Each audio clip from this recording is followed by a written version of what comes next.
Lopez in the batter's box, and we are underway. A first pitch strike from Kevin Correa. See his number 7 and 8, but he's pitched better than that. He's career highs and starts, and I really believe really throwing the ball with a whole lot of confidence, getting an opportunity to go out there every fifth day. To me, he's been their best starter. Underway right on time at 1:05, 73 degrees at game time. 1-1 to Lopez. Slap foul down the left field side. Nice catch. Nice grab. Gentleman in the third row brought the glove and even had to go up for that one. Yeah, he did, and nobody else in that section moved, and he went up and grabbed it. Good way to start his Sunday.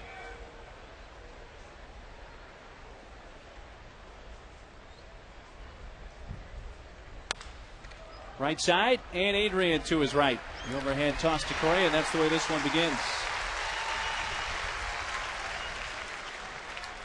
The defense behind Correa this afternoon features Headley, Gwynn, and Venable in the outfield.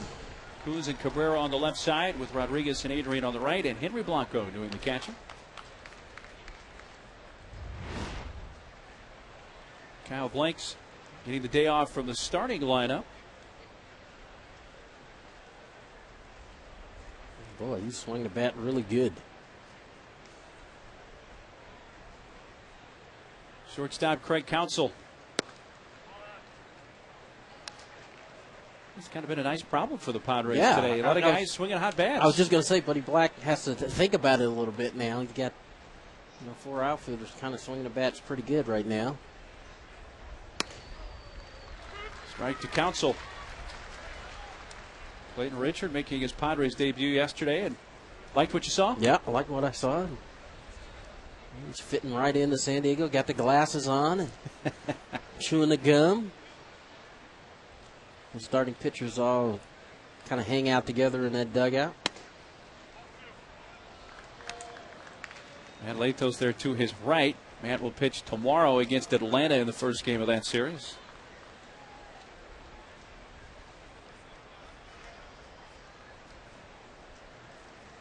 Two 2-1 to Counsell.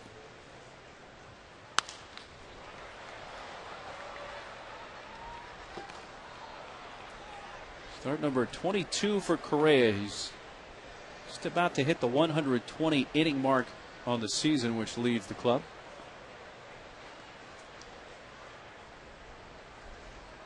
In fact, the next out will be 120 innings on the year for Correa. 2-2 pitch. Luis Rodriguez gobbles it up. And 2 gone in the Milwaukee first inning. Well, Mark Mudd talked about this earlier in the year. He's really started to mix that breaking ball in, and he's throwing it for a strike, and then sometimes he's throwing it behind in the count. To me, he's just now starting to understand what he can do out there. He's going to be out there every fifth day, and he isn't afraid to throw his off-speed stuff behind in the count. He's located the fastball really good.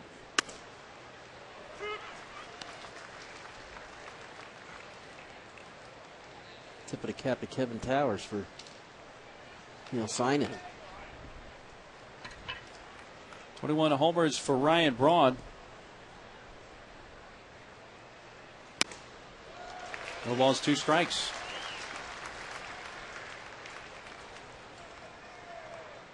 Padres have been able to keep Braun relatively quiet in this series. 1 for 9.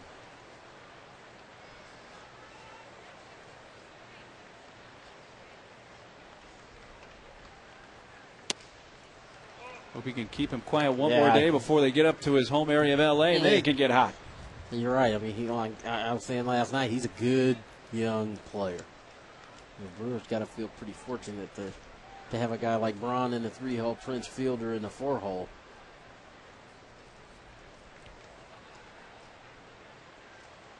Correa's 1-2. Breaking ball hit sharply to short. 1 hopper. And Cabrera throwing out Braun. 3 ground ball outs for Correa, who sets Milwaukee down in order. And the Padres coming up.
Fans still filing. Lineup for this Sunday. Tony Gwynn leading off at center, then Cabrera. Adrian batting in the 3 spot. Kuz, then Headley. Will Venable, 7 hits in his last 14 ABs. Blanco catching, then Luis had Correa pitching. The Brewers looking for some answers in their starting rotation. And they're hoping to find one internally in Carlos Villanueva. He's been mostly out of the bullpen, but see the 2-8 record, fastball, slider, curveball, change. Fastball's going to be in the low 90s.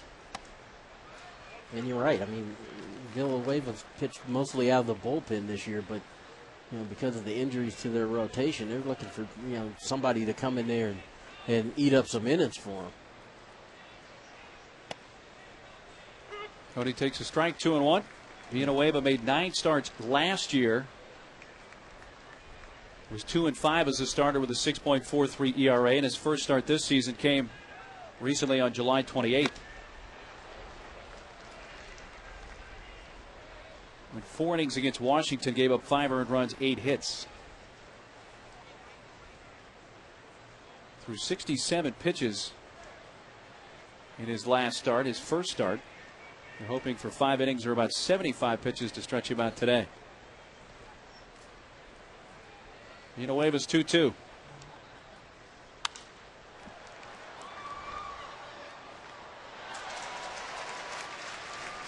For the Pods, that could be a good thing. I mean, the way their bullpen has had trouble getting people out. For the Pods, you'd love for them to make Villanueva work early here. Breaking ball inside and a full count.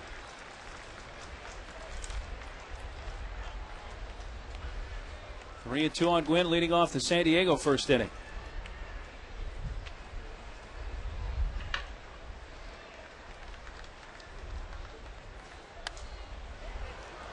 Fouled it back. Tony against his old team in this series, 5 for 10 with 4 runs scored. I'm sure he's feeling pretty good about that.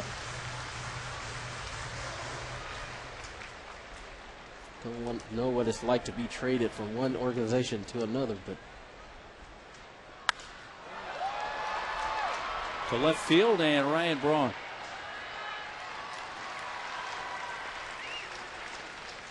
Here's the Brewer defense, brought to you by SD Storage, where $1 moves you in. Go to SDStorage.com to find a store near you today. Ron Cameron and Catalinato in the outfield. Catalinato getting the start in right. Corey Hart with a stomach ailment, not available for the Brewers, so Catalinato makes his 12th start of the season for the Brewers. Rivers showing bunt and takes a strike. See Catalinato checking his note card. His note card's a little bit bigger than the one the Padre outfielders carry. Strike on the inside corner to Cabrera, 0-2. Did you ever carry a card like that? No, did not. We can start every series and talk about how we were going to play every hitter and how we're going to pitch them. Comes in on Everett, then on 3 pitches. Strikes out the Padres shortstop, 2 gone. Good little breaking ball there by Villanueva. 0-2, trying to see if he would bite, and Cabrera did.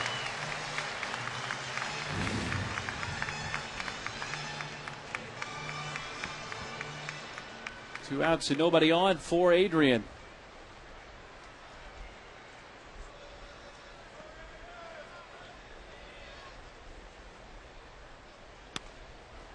A little behind that, strike 1. Adrian in the series against the Brewers, 1 for 8 with an RBI.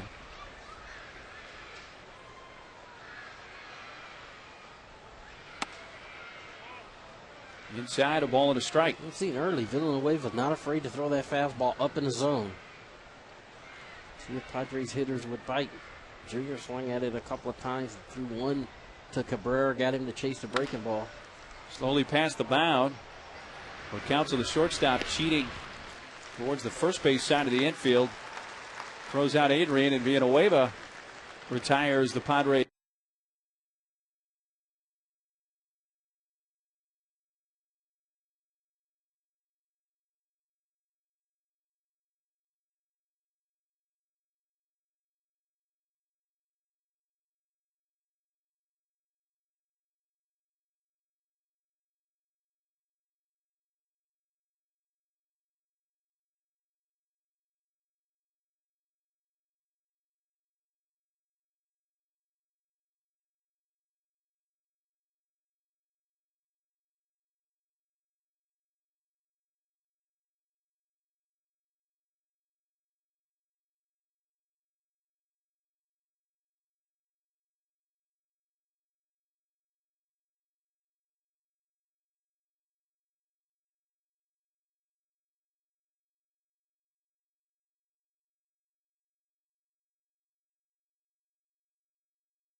Cleanup hitter Prince Fielder leads off the Milwaukee second and goes after the first breaking ball, a wave and a miss. Tell you what, he did not miss the first pitch breaking ball last night that he saw. Sure didn't.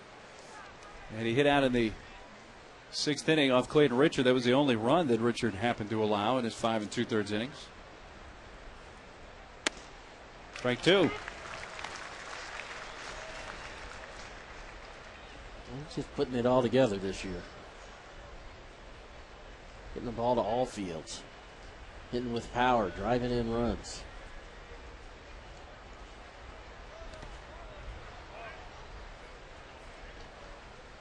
I know when you start talking about just pure strength, with a lot of guys in the big leagues, you're splitting hairs. But when it comes to pure strength, pretty difficult to top this guy. I would think. Yeah. Well, Prince isn't as tall as his dad, but you can see it the way he holds the bat, the way he swings it. Tops the breaky ball. Correa fields and takes it himself. One unassisted.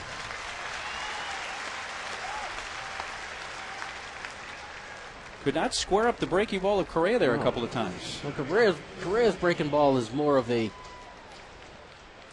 up and down kind of breaking ball. The breaking ball Richard threw him was kind of like, take a clock for instance, 3 to 9, and that's a hanger, but the movement on it still is kind of a quick breaking ball, where Richards was more of a sweeper. And so his breaking ball is going to be a little bit tougher to hit.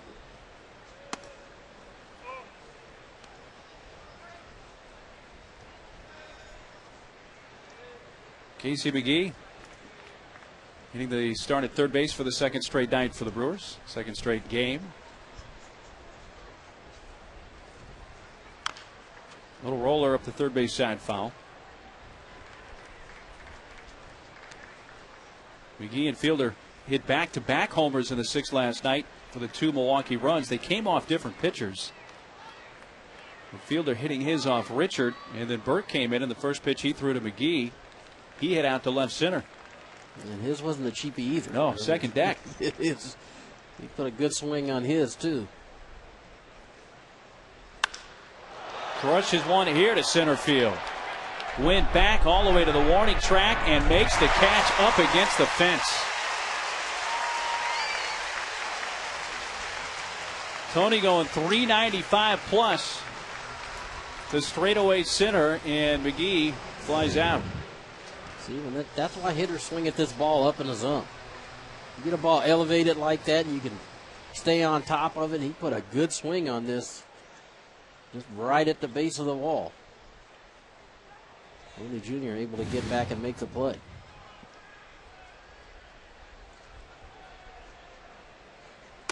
Mike Cameron.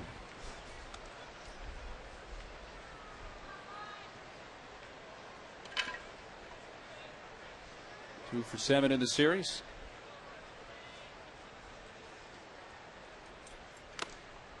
Foul tip into the glove of Blanco. Mike last night doubled and walked, and he walked after the back-to-back home runs in the 6th. Did not steal a base, but we saw him try to steal. A pitch fouled off. It's a breaking ball. That's a strike. Even though he only has 4 steals, if he wants to go, he's still got the legs to go. Yeah. Mike's a little bit older now, and he's not just going to go out there and try to steal bases. But McGee's home run tied the game. And he walked after McGee's home run and tried to get himself in the scoring position, and he's still capable of doing that. And if he wanted to, he could still go out and steal you 20, 30 bases.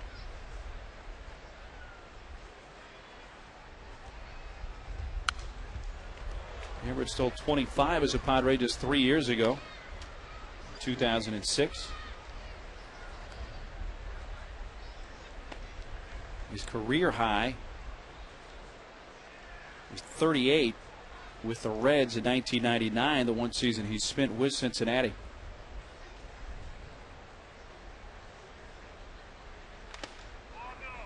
Holds up, takes low, and a full count. Yeah, Mike Cameron's done a lot of things in his career. He was in the Ken Griffey deal.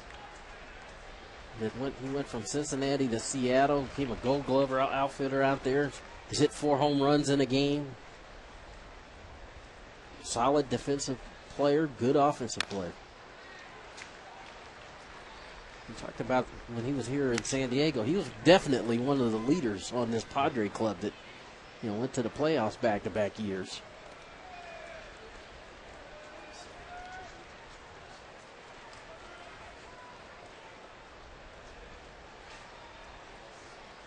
Another 3-2 from Correa. Got him looking with the fastball. Cameron strikes out. First strikeout for Correa.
Middle three of the order up for the Padres at the bottom of the second in this scoreless game. Kevin Kuzmanov leading off, and he takes high from Carlos Villanueva.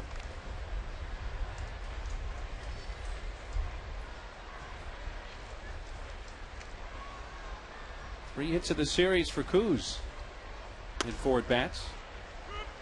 Came off the bench here on Friday. Batted once, doubled. Started last night. Had a couple of hits, including a double and an RBI. Make his sac fly. Brought in a run in the 5th for the second San Diego run.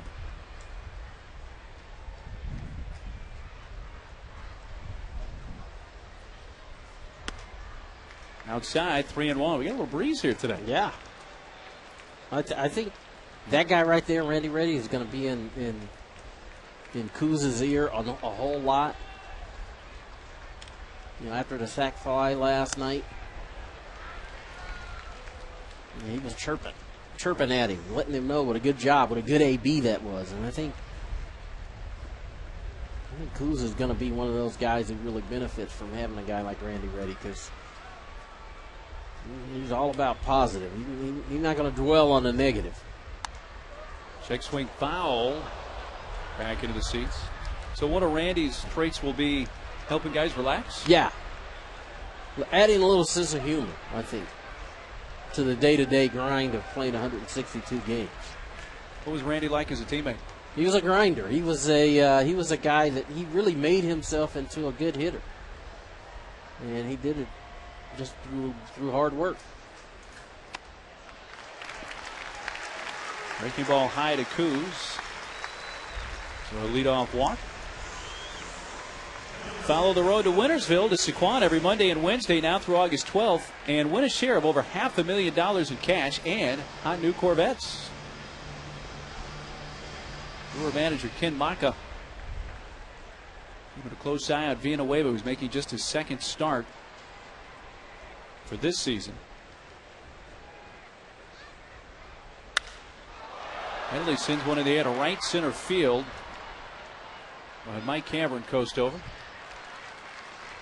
Chase jumping on the first pitch, flies out for the first down. Look at Villanueva's breakdown. Home road, he's been a much better pitcher on the road. ERA about 2.5 on the road. ERA at home over 10. Ouch. Well, already today, I think the lesson to be learned for the Padre hitters is that you're going to have to stay off the fastball up. He's challenged Kuz up 3-1. And challenged Gwynn in his at bat. He isn't opposed to throwing the strike down in the zone, but once he gets ahead, he's kind of gone up the ladder, seeing if guys would chase. First pitch strike to Venable, who comes in red hot. Homers in 3 consecutive games, and he has 7 hits in his last 14 at bats.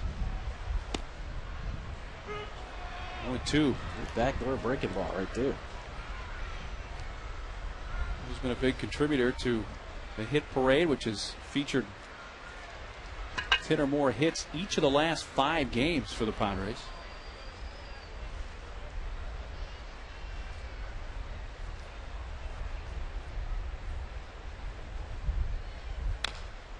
Fouled right side.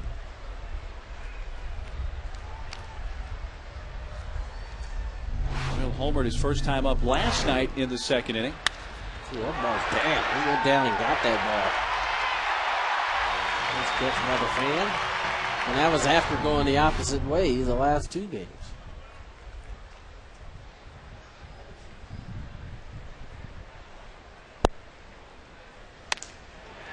The fastball up again. And the second strikeout for Villanueva, 2 down to the second. Here's our comparison for today, brought to you by Marvin K. Brown, San Diego's newest Mitsubishi dealer.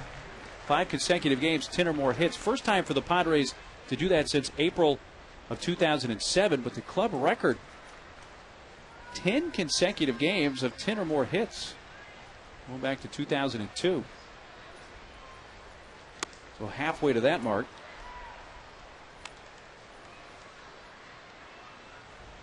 Looking for their first hit of this game with 2 outs in the second. Henry started game 1 of the series and went 1 for 5.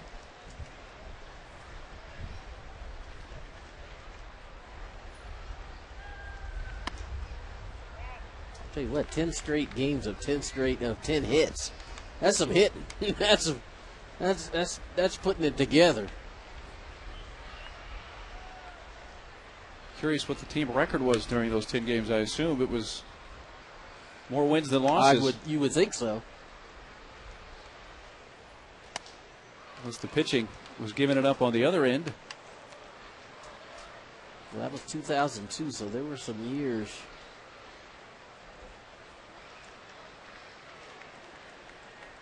But I don't believe that year was, I think that was a pretty good year for them. Check on Kuz, who led off the inning with a walk. He's at first with 2 down.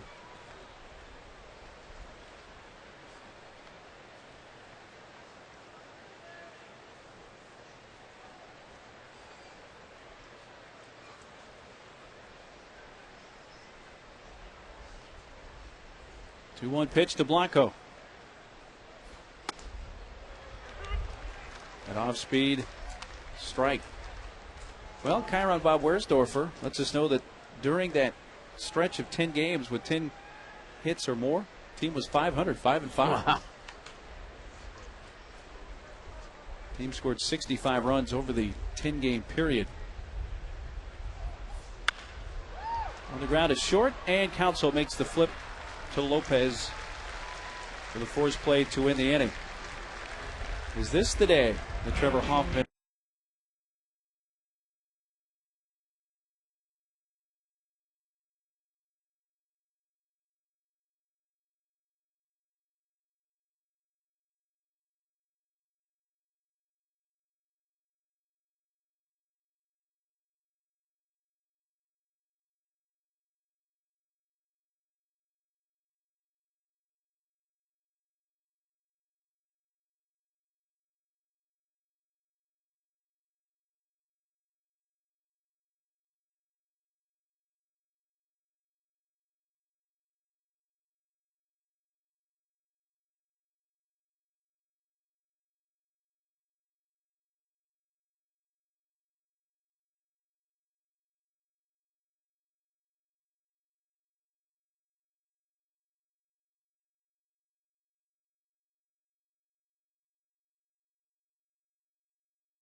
afternoon games and get 2 tickets for the price of 1 in select seating sections. This coming Wednesday, August 5th at 12:35 is another Padres 2-for-1 getaway day presented by Southwest Airlines. Enjoy 2-for-1 prices on tickets and Wiener Schnitzel hot dogs. Bottom 3 for the Brewers in the third. And a first pitch strike from Kevin Correa. Frank Catalinato leading off.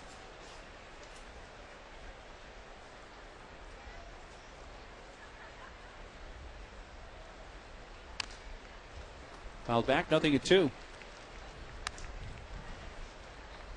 39th game for Catalinato, his 12th start. And he's a good hitter. He's a guy that uses the whole field, can run a little bit. This guy's been a good player in his career. Rangers, Toronto. Mostly in the American League, but Brewers looking for some offensive help with the loss of Ricky Weeks at second. Get Lopez, get Catalinato. He's what I call a slasher. He hits the ball all over the place. Move off the outside corner. 2 balls, 2 strikes.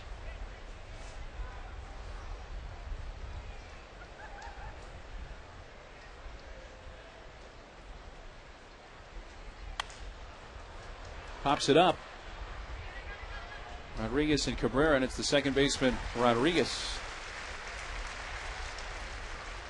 With the flip down sunglasses. Going old school, I like that. Yeah, he's one of the last the last ones. He and Eck, I think Eckstein uses the same flip down sunglasses. You see him flip them down at the end as an outfielder. I hated that because you have to let the ball get all the way up before you could flip them down. And when I first started, that's all there was. You didn't have any choices. You had to use those. And I'm happy to see that the lenses are a lot thinner now. Kindle fouls it back. Back in the day, they were like Coke bottle glasses. They were thick, and you smack those babies down, and you'd have a bruise on your nose from flipping them down. But those sunglasses for Everett at short. Adrian using them at first. Those are the ones I used to wear. And a play for Junior in right center field. 2 away. Hey, Wednesday is officially free and easy at the Del Mar Racetrack. Diamond Club members enjoy free stretch run admission, free reserve seating, and a free program. Plus, enjoy half-price domestic draft beers, sodas, and hot dogs at select stretch run concessions. So far, both pitchers have pretty much dominated here. His counterpart, Carlos Villanueva.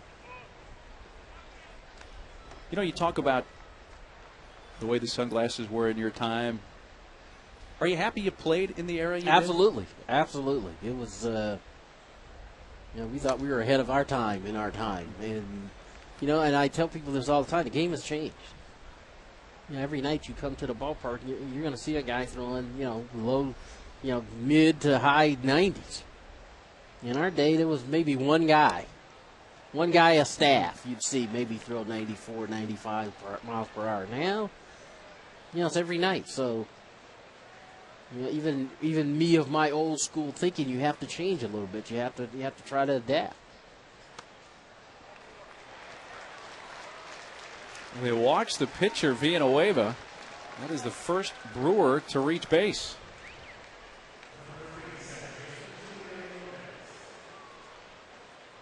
I don't know what it is about the pitchers, but they've had some success in the series, at least reaching base. Mike Burns, the starter for the Brewers, walked last night. And then Braden Looper had a 2-out, 2-run single in the second inning of Friday's game here. And ball 1 will bring Blanco out to the mound. I was really surprised because he's been in the zone all day, throwing strikes. Villanueva steps up there and walks him on 4 pitches, falls behind here on Lopez, and Henry goes out to try to get him back on track.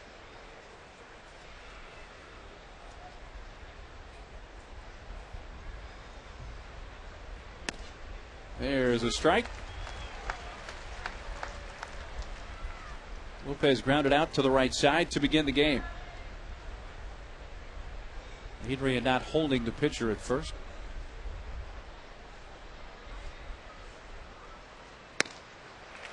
Wave and a miss, 1-2. The pitch he threw for a strike after 5 straight balls was a backdoor breaking ball, and he comes back with a tailing fastball. Taking it 43 pitches.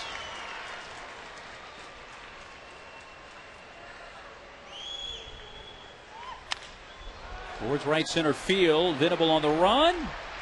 Catches up to it. A walk to the pitcher, Villanueva. He's stranded. First man left on by Milwaukee. Correa's due up second.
August 9th as we take on the New York Mets at 105 and receive a free Padres mini bat. That's a week from today. All kids 14 and younger receive a Padres mini bat presented by Cox Channel 4 San Diego. Visit Padres.com to get your tickets. And these mini bats have the Hall of Fame recipients on there. Nate Colbert, Randy Jones, Ray Kroc, Dave Winfield, Buzzy Bavasi, Jerry Coleman, Tony, and Dick Williams.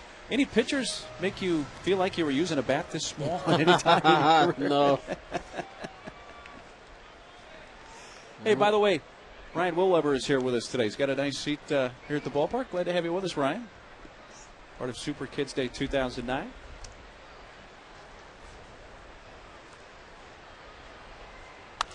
First pitch swinging. Straight up the chute. Kendall now coming back towards the screen. He's battling the sun. Wow. Hung on to it.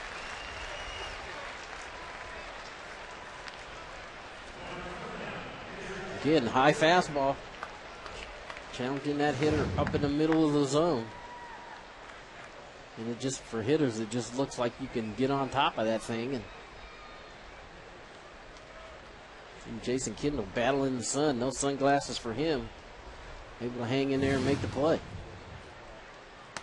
Correa takes a strike. You know, Jason Kendall has caught more games than any catcher this decade, and it's not even close. Number 2 on the list is about 200 games behind him for the decade. So he's already caught like a full season and a half. Yeah. More games. And it's Jorge Posada of the Yankees who's second on that list for games caught in the decade. He likes to be out there every day. And I'm sure when they decide to give him a day off, he usually goes down kicking and screaming. He likes to be out there. Off the outside corner. 2-2 on Kevin, who was 5 for 30 with the bat this year.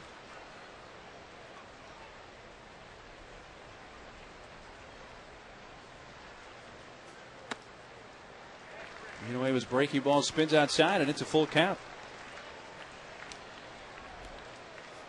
He jumped ahead 0-2. Trying to nip out the outside corner. Throws him a breaking ball. See what he comes here 3-2 with. And fastball fouled in the air. And the third baseman, McGee, takes a trip into the first row, and the ball about 3 or 4 rows back.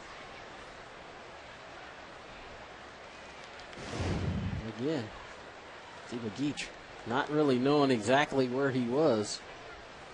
And luckily for him, the top of that wall over there is padded. But again, Villanueva tried to go up in the zone again. Up in the zone. That fastball, if he's going to go to the fastball, that's where it's been today, up in the zone.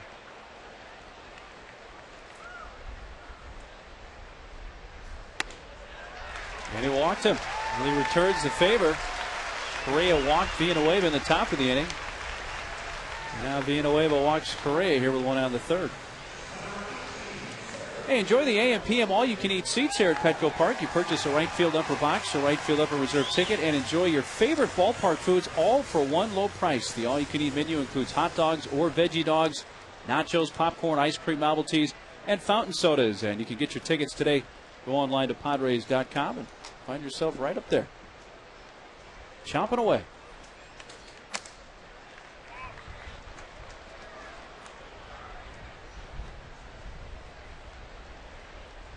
Tony flied to Braun and left in the first inning.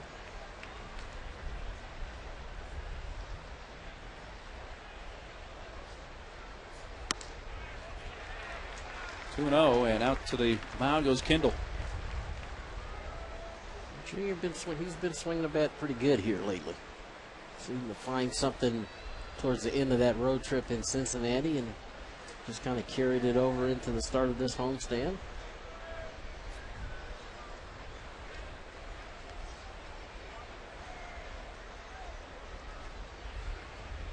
They gave Villanueva was challenging hitters upstairs, and now, that fastball has been up. 3 in a row, up in the zone. And so let's see what kind of adjustments the Padre hitters make the second time around.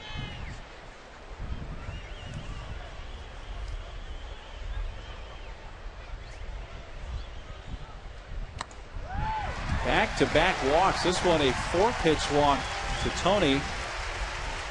And it's 2 on with 1 out.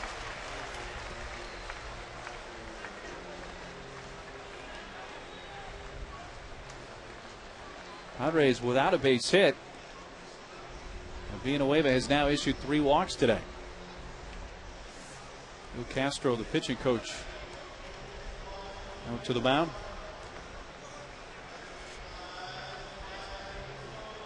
I'm sure like I said, the first couple of innings, there was no question he's throwing his fastball purposely up in the zone. Hitters were chasing it, and now all of a sudden, he walks Correa, and Junior steps up there and takes 4 balls that are up in the zone. And so, word has spread on the Padres side. You got to lay off that fastball that's up in the zone, and now Villanueva's going to have to throw something for a strike. Line into right field. There's the game's first base hit. Correa stopped at third. Catalano's throw in. He's cut off by the pitcher who was standing still on the mound. And a base hit for Cabrera loads him up. Isn't that amazing how that happens? All of a sudden you get wind of something, and Villanueva comes in with a first pitch fastball down in the zone, and Cabrera's right on it and lines it in the right field for a base hit. Correa not used to being out there. They're going to hold him up. So now they turn 2 walks and a base hit into an opportunity. 0-1 misses a little inside to Adrian. Gonzalez in the first grounded out to the shortstop Council, who was shifted towards the right side of the infield.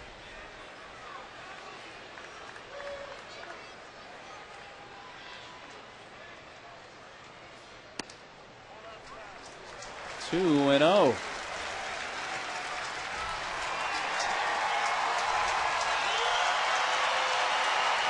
This is a guy, Villanueva, who's been almost exclusively a reliever this year, just his second start.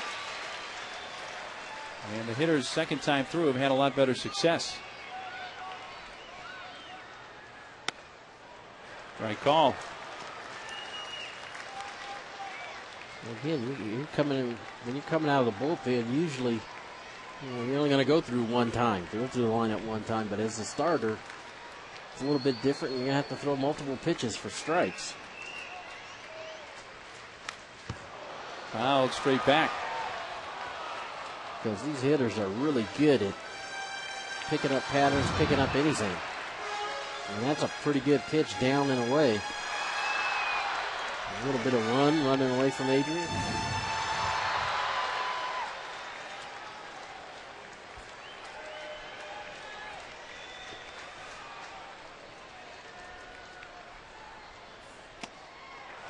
Holds up and takes inside, and it is a full count.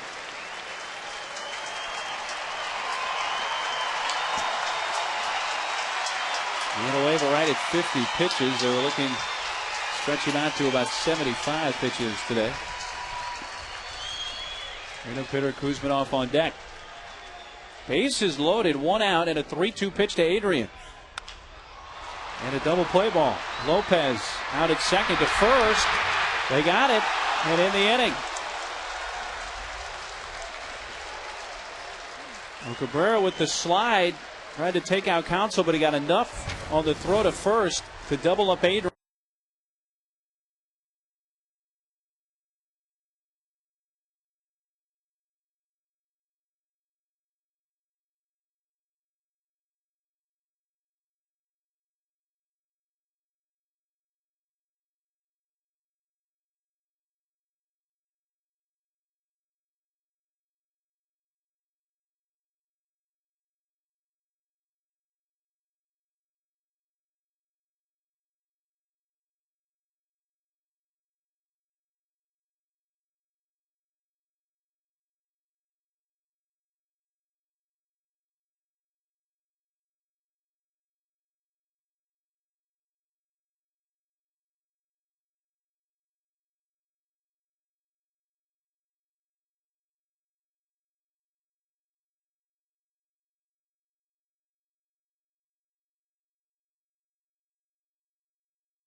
Hey, Trevor Hoffman had a better batting average than what former Major League first baseman while they were teammates at the University of Arizona in Tucson.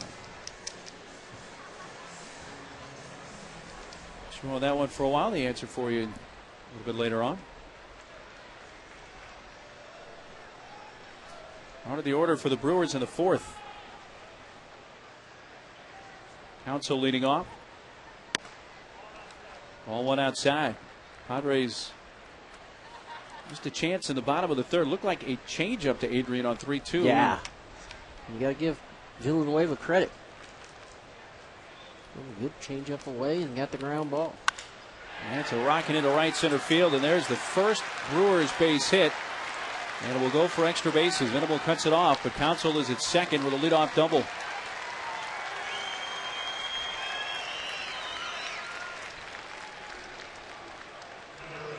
Padres had bases loaded, 1 out, couldn't capitalize, and now Counsell leads off with a double right on the button in the gap in right center field.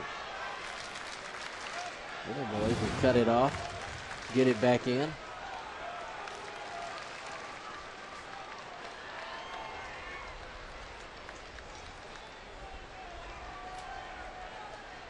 And the leadoff man on with the big guns coming up. Here's left fielder Ryan Braun.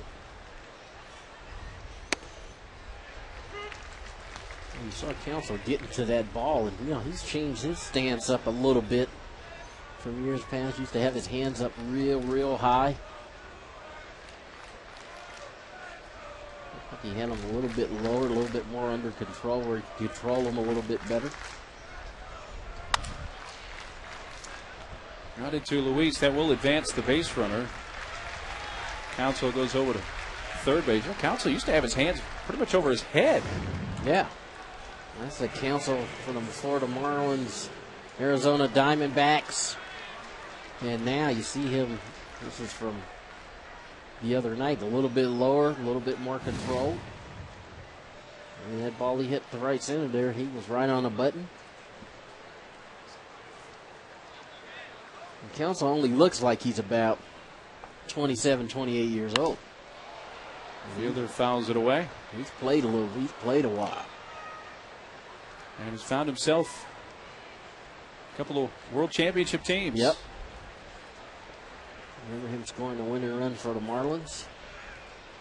Back in 97. And winner with the D-backs in 2001. Fights it off, slowly hit towards third, and that'll get the run home. NL leading 93rd RBI for Prince Fielder. And Council scores to make it 1-0 Milwaukee. You know what? And much like Villanueva has done to the Padres, Correa tried to go up the ladder on him. And it's just a nice job. He gets the job done. That fastball, a little slide, little cutter is up and saws him off, really, but he gets the job done. He gets a run home from third and gives the Brewers a lead. Strike one to Casey McGee. He only saw a couple of pitches there, Fielder, and it seemed like Correa was going to, in a way, pitch around him, at least not give him anything good to hit. Exactly. But Fielder, good enough, strong enough to go up and just get a ball in play to the left side and get the run. Get the job done. I mean, Ryan Braun steps up there, hits a ground ball to the right side, gets him over to third. And in that situation, you don't have to try to be greedy. The job is to get the guy in from third. And even though Correa was throwing him balls out of the strike zone, he went out of the strike zone and got the job done.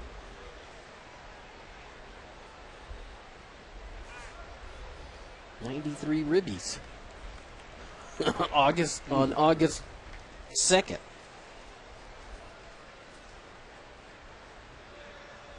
Which leads the National League.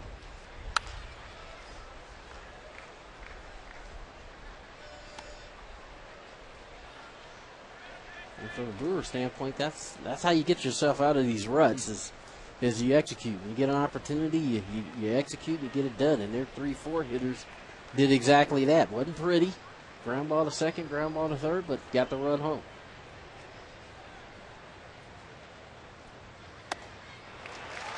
The strikeout of McGee. The second for Correa, but the leadoff double by Council, and then Station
Imperial County Red Cross Chapter and its services to Armed Forces program. For more information, visit sdarc.org. And the 1st Recruit Training Battalion Alpha Company Marines and DIs here today.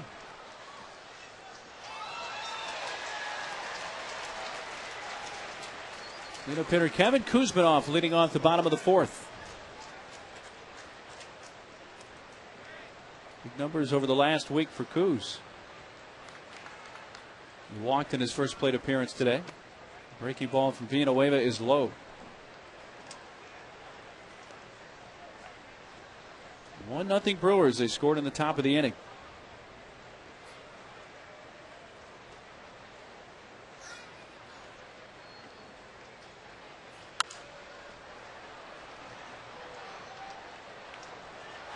It just looks like he's swinging better. He's getting those arms extended and taking some pretty good swings right now.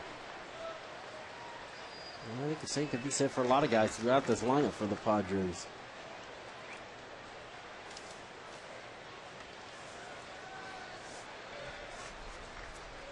You know, when this 5-game winning streak began in Cincinnati,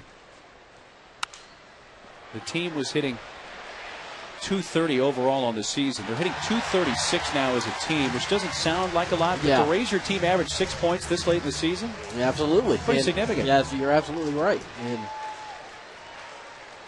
you know, a bunch of guys starting to swing the bat good. Junior, Kuz, Venable, Cabrera. He went around, and Kuz strikes out. 3rd K for Villanueva. Let's answer the Aflac trivia question for today. Trevor Hoffman had a better batting average than what former Major League first baseman while they were teammates in college at the University of Arizona? And the answer, JT Snow. Oh, okay. Trevor hit .371, 35 points higher than JT, which was in 1989, the last season both players spent in Tucson. In college, you got that aluminum bat. A little different. I assume JT sported a pretty good glove back then as well. I would think so, yeah.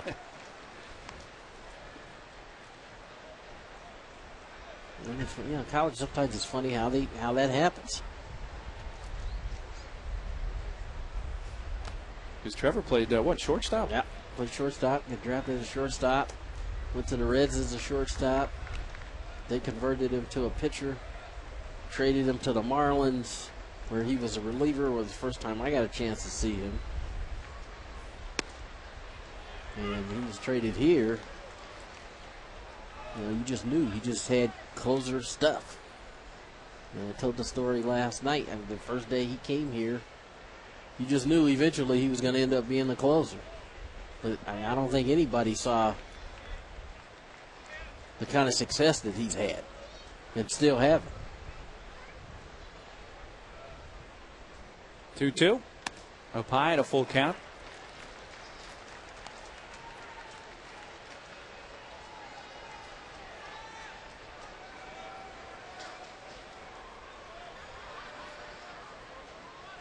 Payoff pitch from Villanueva. Floated out at a shallow left field. Counsell, the shortstop on the run, gets to it.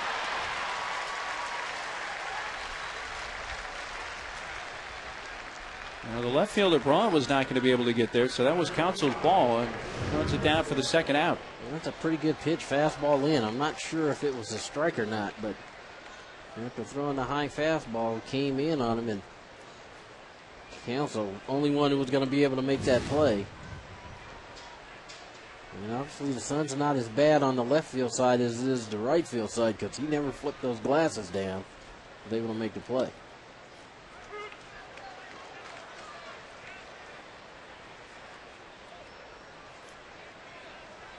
William has been hot. Homers in 3 consecutive games.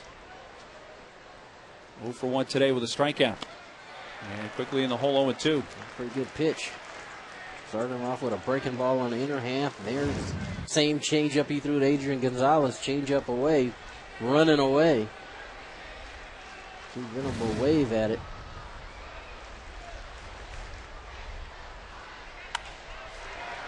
Fly ball to right field, and Catalinato coming in. Villanueva now at 64 pitches, retires the side in order for the first time.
Mid-game recap brought to you by Murray Lampert Construction. Need more space? For quality, integrity, and value, there's only one company to call, Murray Lampert Construction. Log on to murraylampert.com.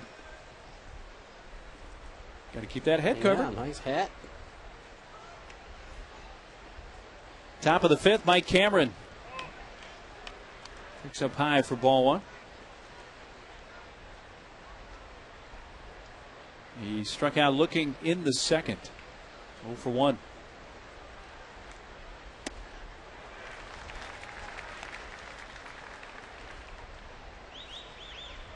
Each team has only one hit. Brewers have the game's only run, scoring in the fourth. San Diego's best scoring chance came in the third, loading the bases with one out, but did not score. Fouled off Cameron up the first base line. Well, pitchers have done a great job in this one. Running away, but able to get himself out of that bases loaded jam with a double play ball. And Carrera gave up the double to Counsell, but just good execution by the Brewers have gotten them the lead.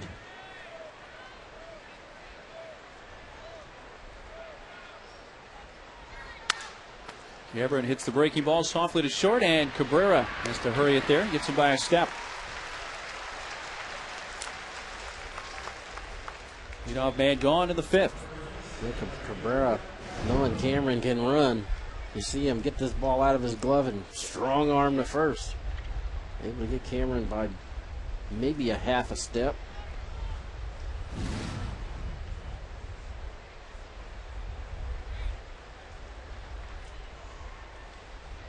Right fielder Frank Catalinato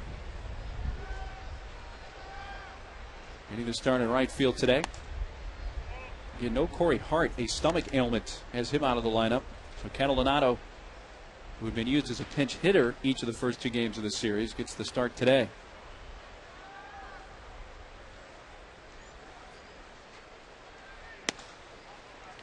Outside, 2-0. He got a lot of that Craig Counsell, too. Hands way up above his head. See him as we pan back. You see those hands that bouncing back and forth.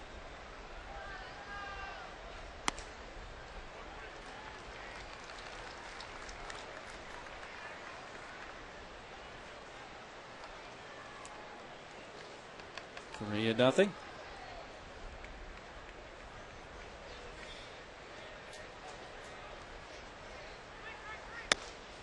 Rio's strike.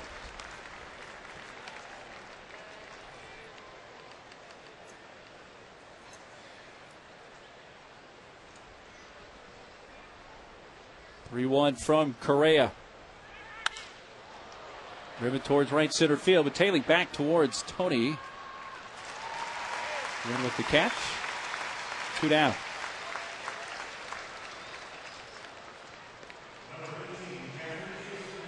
It's a good comeback for Correa, falling behind 3-0, and able to get him on 3-1 pitch. He's only walked one today, and that was the pitcher, Villanueva. Now faces Kendall, who flied to Gwynn in center in the third.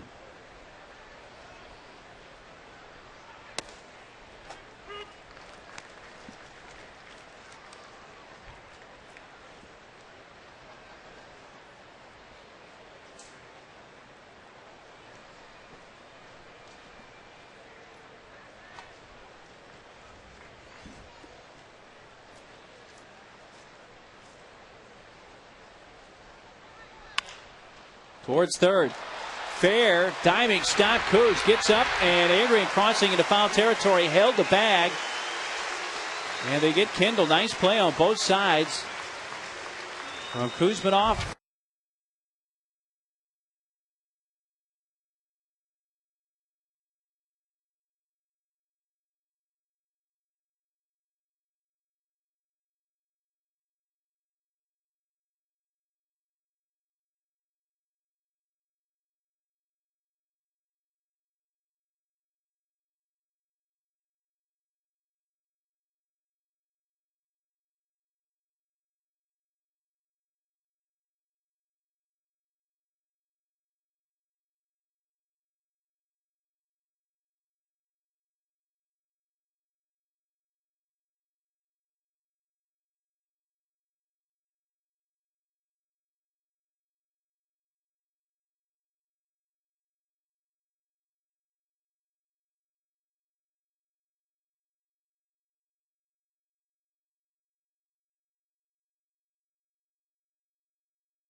Lobster buffet when you join the Players Club. 30 feet of fresh seafood. Just think, it's like from here to Escondido.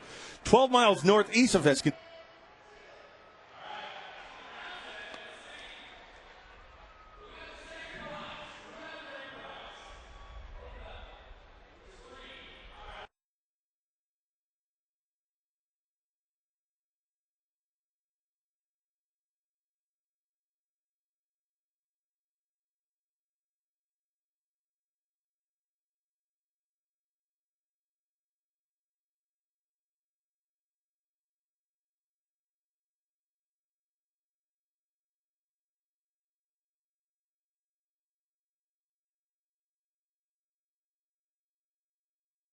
In the world at Valley View Casino.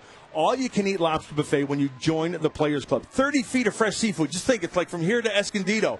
12 miles northeast of Escondido. ValleyViewCasino.com. Get all your information there. And remember, Lenny the Lobster is waiting for you.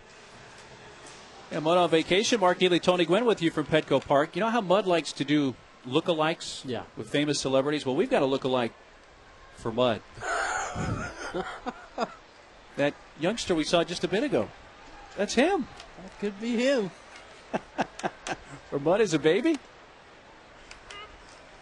Wearing a hat. You got a hat? Mud doesn't go hatless very often these days. Sure doesn't. Blanco leading off the San Diego fifth. 1-0 Brewers. Lays off, takes down and away.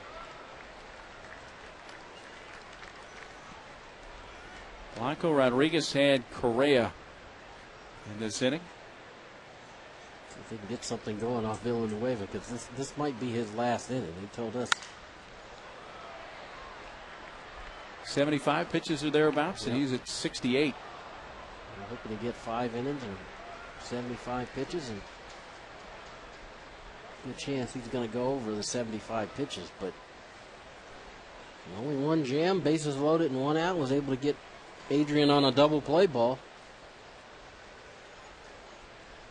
Other than that, he really hadn't had too much trouble.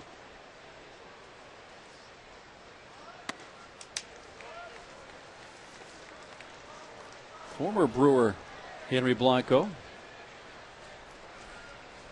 One of the 7 different teams that Blanco has played for in his major league career.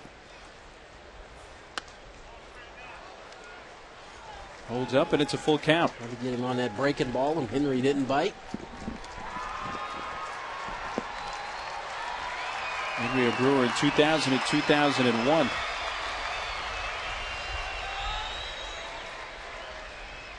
Three-two pitch.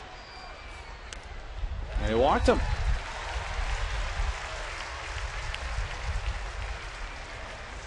A leadoff walk.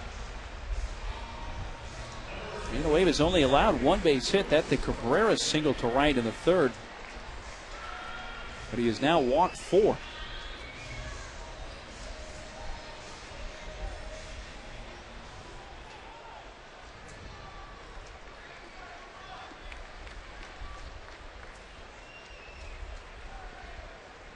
Second baseman Luis Rodriguez.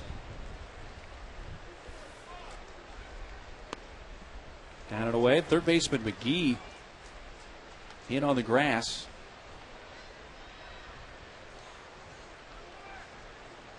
Is it a good play to bunt? Did the pitcher do it back? I was just going to say, I'm not looking for him to bunt right here with the pitcher on deck. Correa's only given up one run himself. He's not coming out of the game. It looks like Luis there tried to back one up and take a shot at hitting the hole on the third base side. To short and third. McGee creeping up on the grass.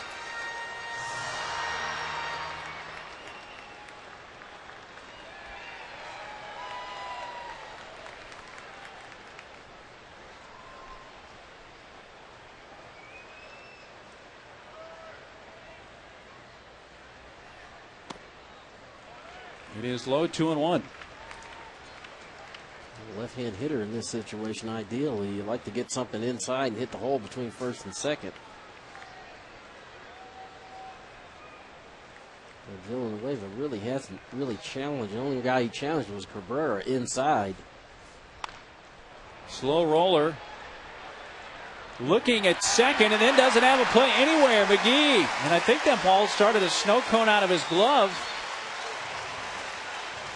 And it'll be an infield hit for Luis Rodriguez. Oh, that's a huge break for the Padres. McGee's only play was going to be at second base. And you see he goes a long way, and he just couldn't get it out of his glove. Blanco's really ready to take Lopez out if he had thrown it to second. And he overslides the bag and has to reach back. But Padres catch a huge break right here and now with Correa coming up to the plate. And they got a chance to get two guys in scoring position here. Swings away. Throw to second for one and to first, a double play. So the Padres switch off, show bunt, and Correa, who has 9 sack bunts, hits it right back to the mound, and it turns into 2. And Prince Fielder he was charging for the bunt. He had to beat Correa back to first base. See, Correa, it's not a bad play. Just hits a changeup. Villanueva to second, and Prince Fielder had to run back to cover first base. And really, on a play like that, anywhere but to the middle of the diamond, you're gonna get some action. And unfortunately, it went right back to the pitcher.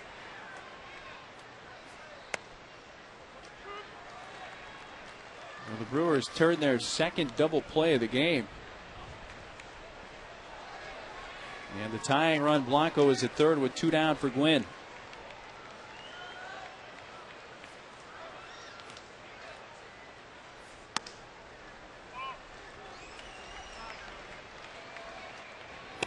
Claudio Vargas threw an inning here last night up in the Brewers bullpen.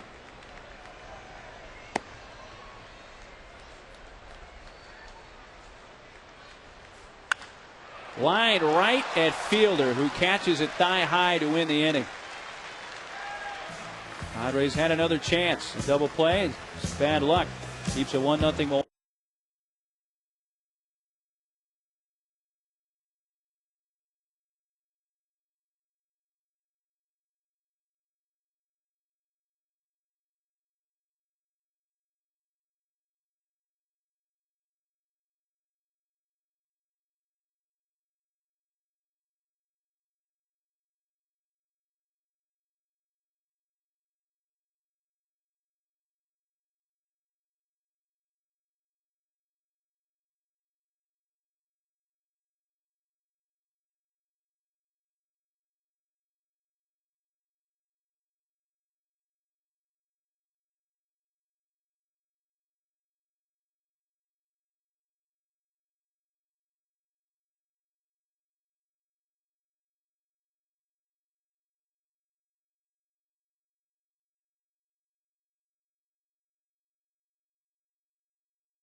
Legendary performance, and on this date, August 2nd, back in 1995, the Padres scored 11 runs in the 8th inning.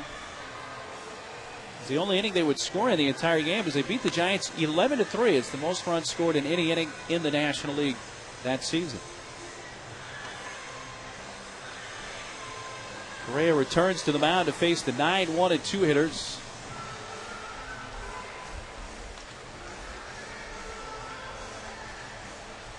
So they will bat for the pitcher, Villanueva. With Aaron on, Iribarren.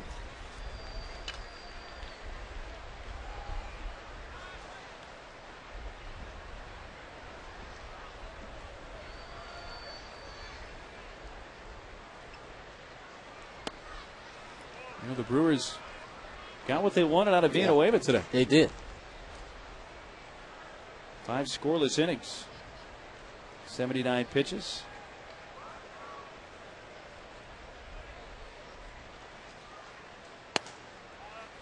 Iribarren takes outside 2-0.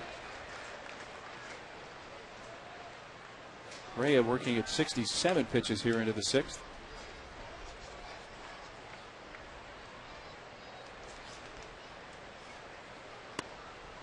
Showing bunt, he takes a strike. Well, you're right.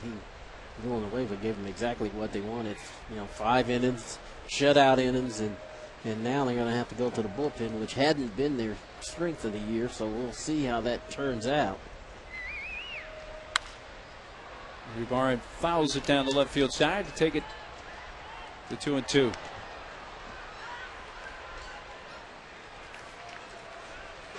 Iribarren recalled a couple of days ago, second stint in the big leagues this year.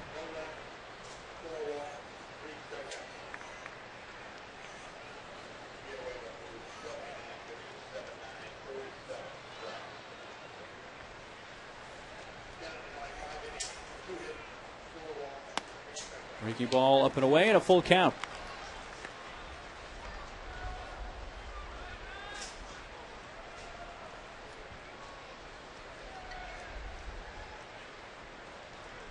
Only run of this game scored in the Milwaukee 4th inning.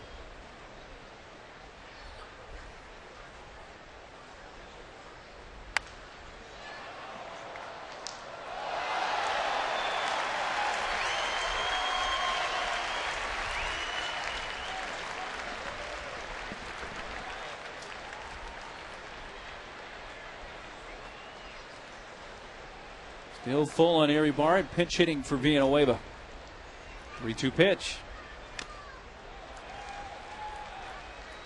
Iribarren done a nice job spoiling some pitches. Pitch before, a backdoor slider, fouled that off. And a good hard fastball, fouled that one off.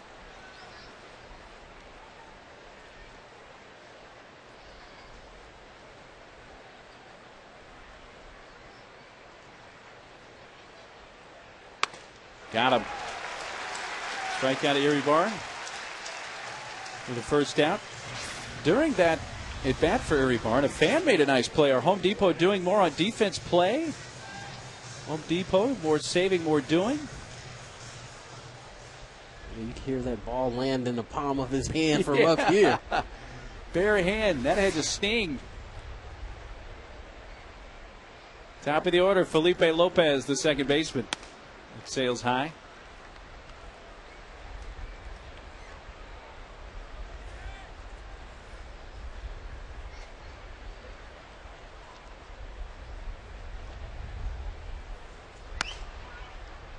Two 2-0 to Lopez. Yeah, this is a game pitchers have dominated here. Correa's only given up 1 run, but he's pitched well too.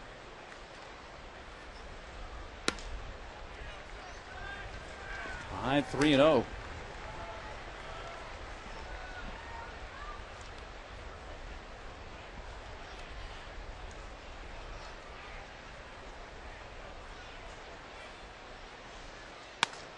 Taking all the way and a strike call.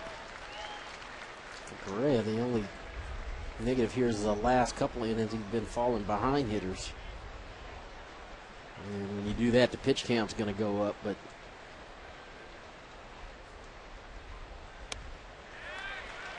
5-pitch walk to Lopez puts him aboard with one away. Second walk given up by Correa, the other being to the pitcher being away in the third. And it's a string of 7 in a row retired by Correa. And the only hit he is allowed came to Counsell, who led off the fourth with a double to the alley in right center.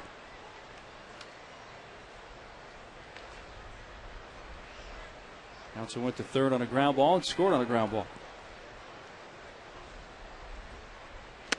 Jumps out of the way, a ball one inside. Thinking about dragging a ball. Correa challenged him inside.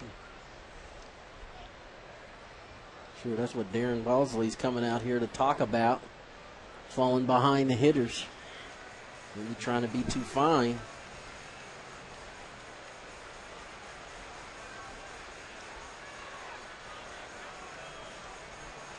The Padres looking for a sweep in this series, trailing 1-0 here in the sixth, but done a good job of keeping the top of the order off base in this series.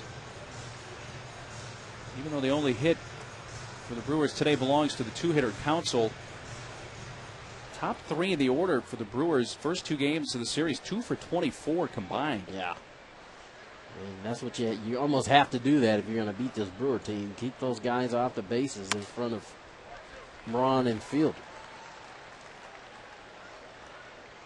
We talk about those 2 guys. They're going to hit. They're going to hit.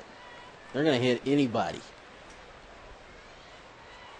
And Prince Fielder's swung the bat better in this series than Braun has. But, you know, both of them are still threats. On waiting on deck, and it's a 3-0 count on Counsell.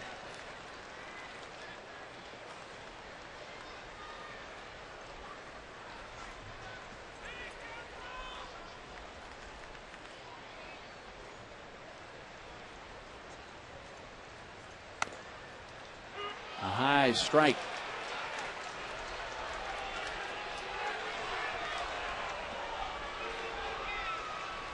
Counsell thought otherwise. And so did the Milwaukee Brewer dugout. They thought a little differently.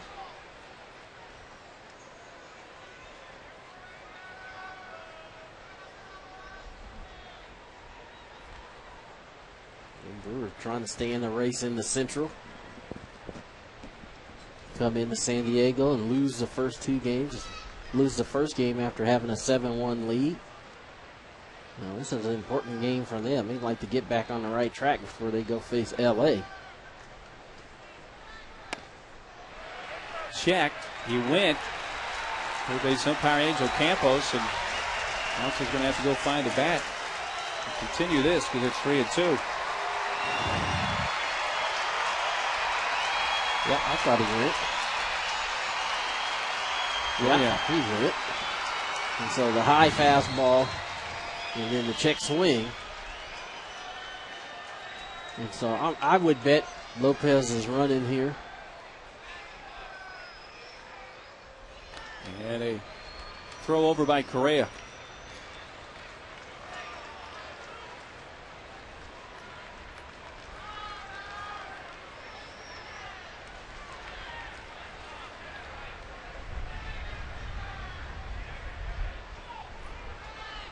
There goes Lopez in the air to center field, and Gwynn back penalty. 2 outs. And back to first goes Lopez.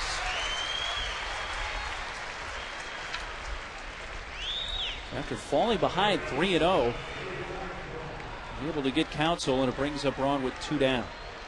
Cabrera and Rodriguez, second and short, they tried to deke Lopez into thinking that the ball wasn't hit, but Lopez looking in as the ball was being thrown. Wasn't deep. But Rodriguez and Cabrera, boy, they really tried to sell it.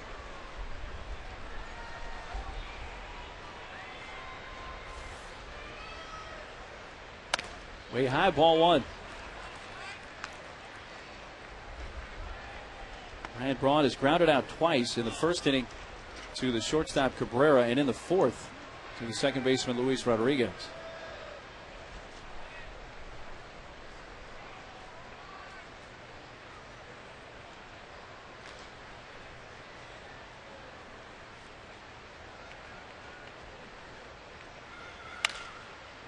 Out to third, and Kuz will go the short way to get the force out of Lopez to retire the side.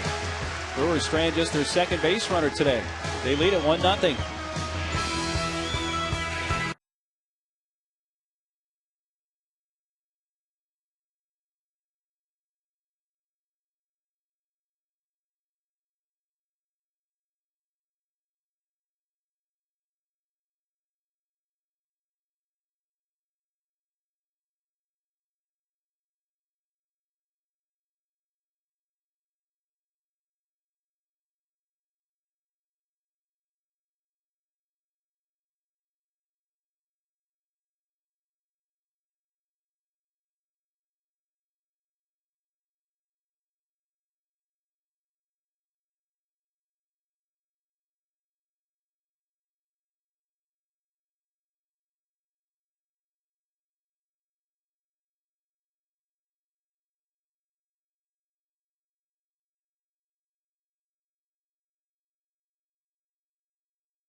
For desperate measures, watch San Diego Insider tonight at 6 and 8 and see how some people are paying their bills by literally selling their blood. That's tonight on Insider at 6 and 8 p.m. Don't miss it.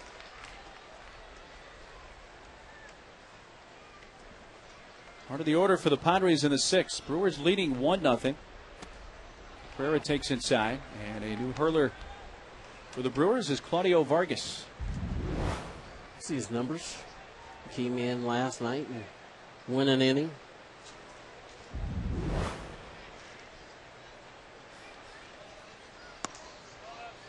And I'm sure Ken Maka wants him to be the bridge to get to his closer. Villanueva gave him 5 innings. And I said last night, I think eventually, he might have to go into the rotation here. Speaking of Vargas. Yes.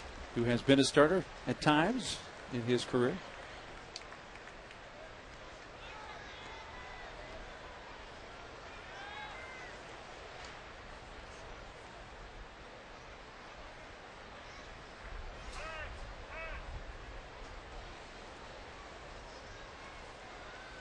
I think even though the deadline has passed, I think the Brewers are still going to be trying to find an arm.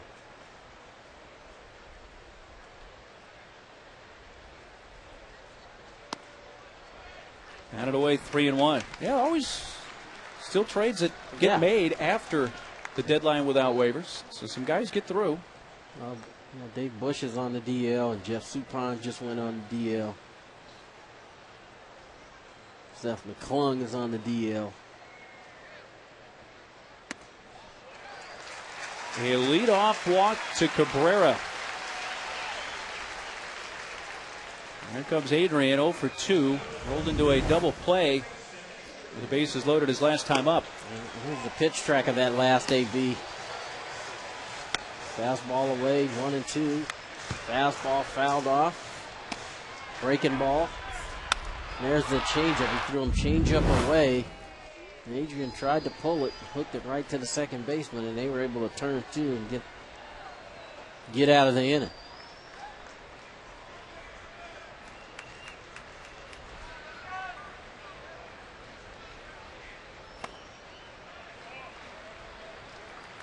I can tell you right now, if Vargas is going to go with that delivery to home plate, Cabrera's he's going to steal second. Cabrera trying to measure him. And that last throw home wasn't a slide step.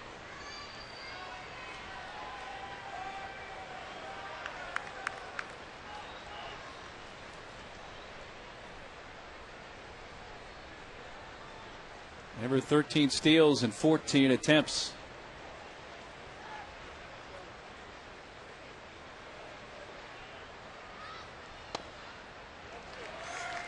Two and 0.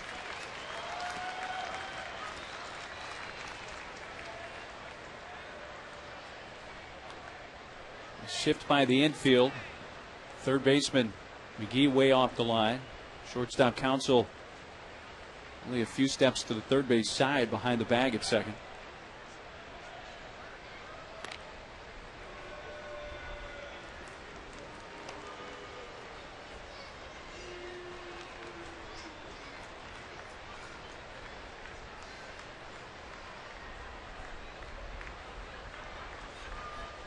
Padres have gotten a couple of leadoff walks prior to this inning, but have not been able to produce a run today.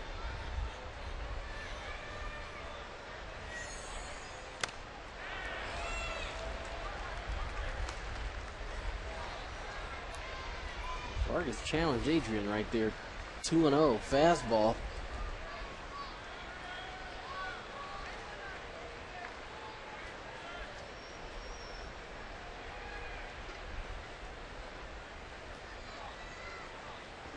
Vargas steps off.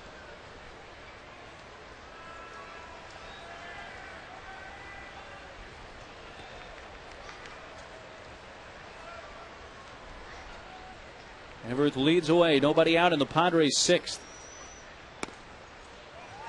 3-1.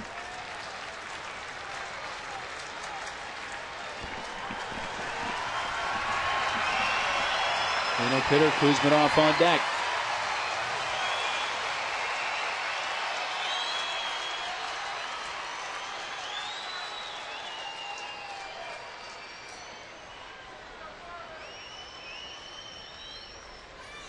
The 3-1 pitch to Adrian Gonzalez. Driven towards the alley in right center field. Candelato on the run, won't get it. One hopper to the Cox side. Here comes Cabrera with the tying run, and Adrian has tied this game with a two-base hit. It is 1-1.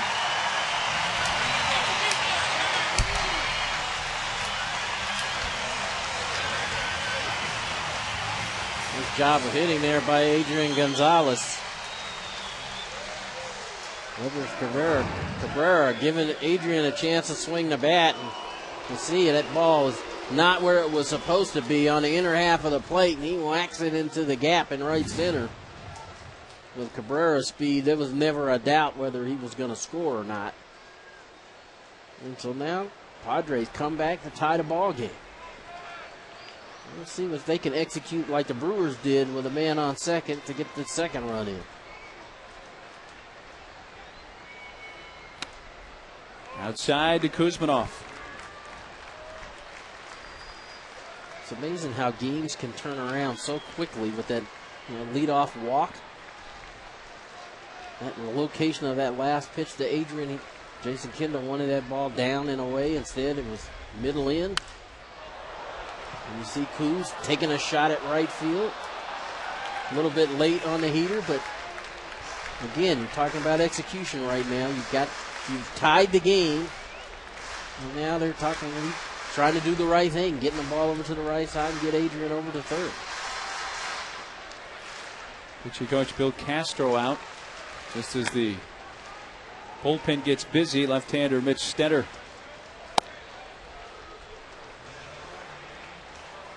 Vargas win an inning last night, as you mentioned, Tony. Gave up one run on 2 hits. He pitched the 8th inning. Retired the first 2, but gave up a double to the pinch hitter Chase Headley, and then Tony, a good at bat, single to center, driving in a run.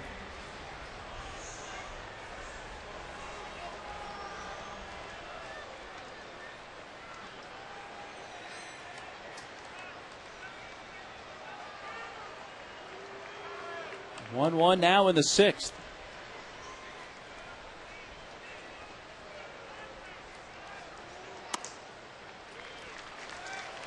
Padres have 3 hits. Brewers have just 1. But if the Padres are to make it 6 consecutive games with 10 or more hits, they've got some work to do. Yeah, they got some hitting to do.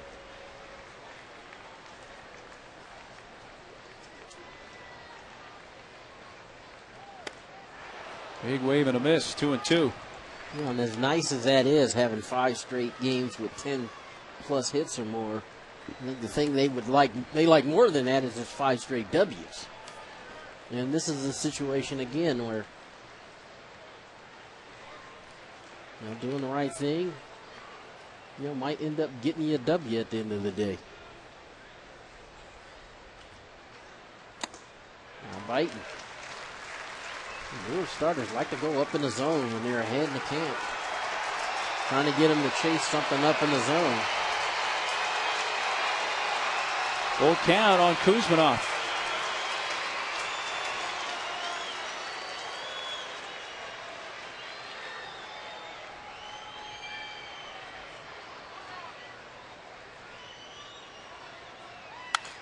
Back to the mound, juggled, a look at second, but he'll take the out at first.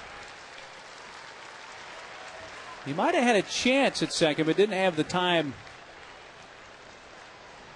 to waste. Yeah, I thought he did a nice job. He took this ground ball, and he didn't have complete control over it at first, but he turned around and got Adrian to go back to second base.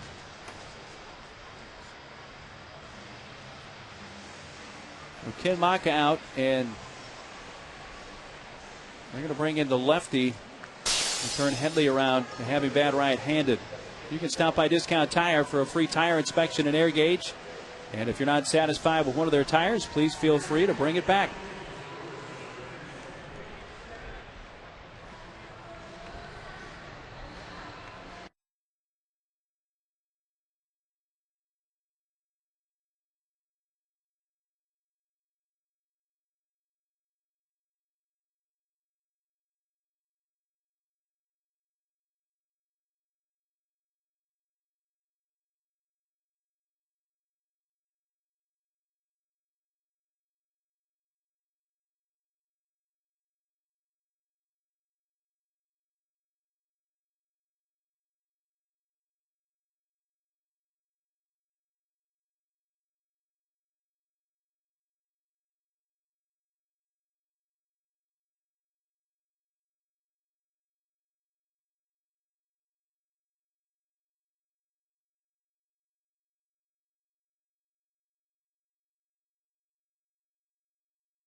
Game tied at 1. Headley facing the new pitcher, Mitch Stetter. Stetter's numbers 2-1. Opponent's hitting a .68, but most of the time there are left-hand hitters. It's one in the air, left center field. Cameron, though, makes the grab. Adrian wants the tag. Throw comes in. 2 outs. Right-hander Mark DeFelice now loosening in the Brewers bullpen. I thought Headley hit that ball a little bit better than he did, but Cameron was able to run under it and make a play.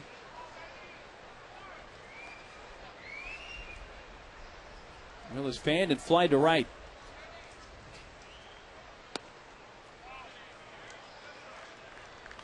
Well, last couple of times Stetter has come in, he's thrown the breaking ball to the lefties that if it starts at you, that's the one you want to hit.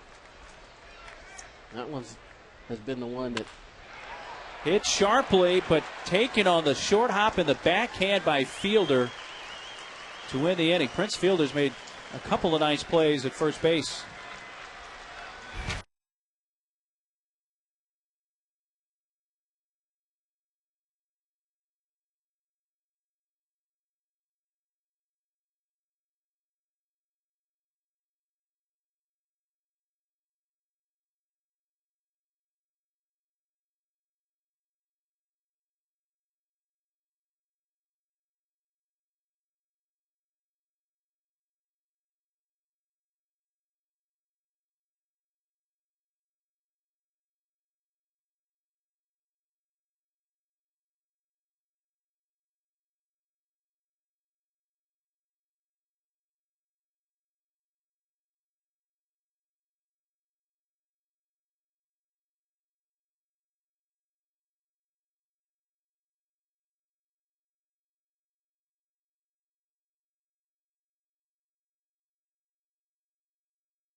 Park, just across from Petco.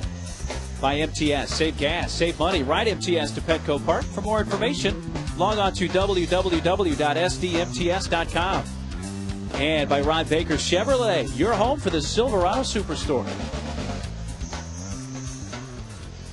1-1 on this Sunday afternoon into the 7th inning. And Kevin Correa, the starter, back to the hill. And has to face the Brewers cleanup hitter Prince Fielder leading off.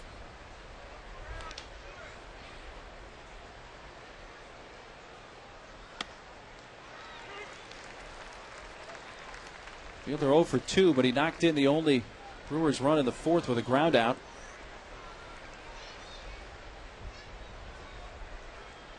Just making a nice defensive play to take a hit away from Will Venable.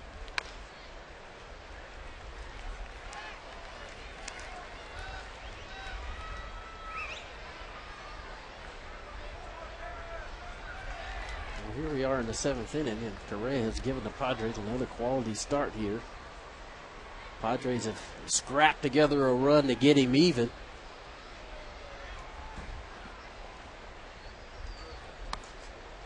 Outside, a ball and 2 strikes. We have Correa nearing 90 pitches, and the pitcher spot due up 3rd in the bottom of the inning. We're hoping he could give you one more good, solid shutout inning.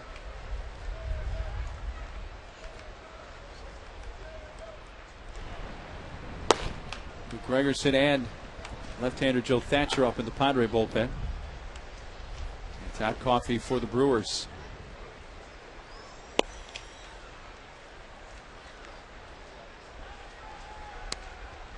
Breaking ball low, 2-2.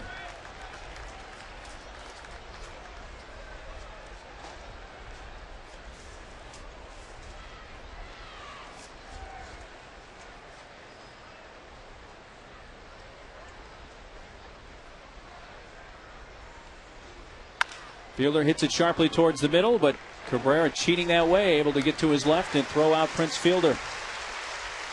That's a big first out, hitting Fielder to begin the 7th. Big first out. Yeah, pretty good pitch up in the zone. Gets the ground ball. You see his pitch count, he's at 91, but again, that's a fastball up in the zone. Prince a little bit tardy on it, bounces it up the middle. Cabrera right where he needs to be to make the play. Ball 1 low to Casey McGee. You get a guy out like Prince to lead off an inning, I'm sure there's got to be the tendency to want to kind of exhale a little bit and know that you got a big threat out. But both of these guys, McGee and Cameron, flared out to right field, and that's going to drop a base hit for Casey McGee. Just the 2nd Brewers hit of the game. And you see McGee flip that ball into right field. Both of those guys capable of taking a bad pitch and hurting you with it, but that's a good little cutter down in the zone. McGee hits it really off the end of the bat and just enough to get it over the infielders out into the outfield for a base hit.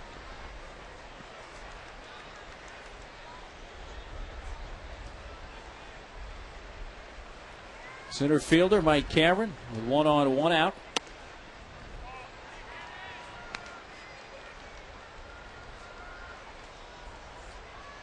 Fanned in the 2nd, looking into the 5th, grounded out to the shortstop Cabrera.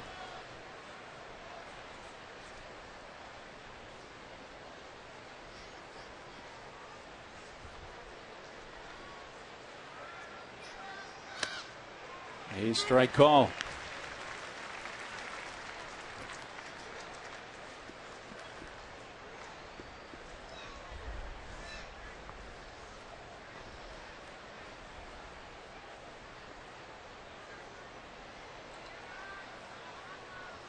Long look by Correa.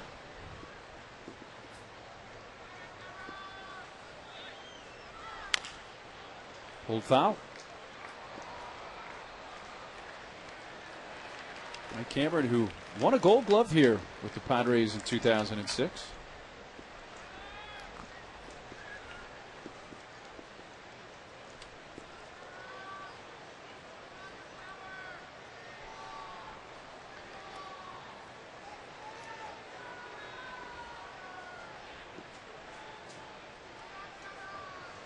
Hammered 2 out of 9 in this series.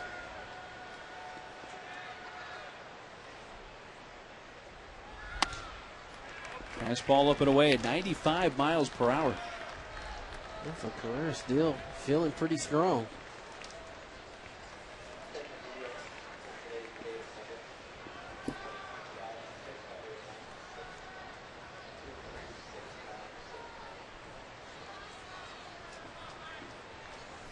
McGee at first with 1 out.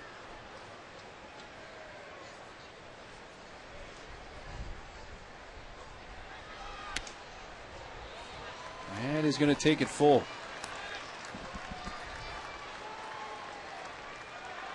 Nearing 100 pitches. Let's see if they start the runner here. If so, you got a shot for the strike him out, throw him out. McGee's not a guy that is a blazer by any stretch. He's got 0 stolen bases, so they might start him just to stay out of the double play. Correa. That throw brought Adrian off the base.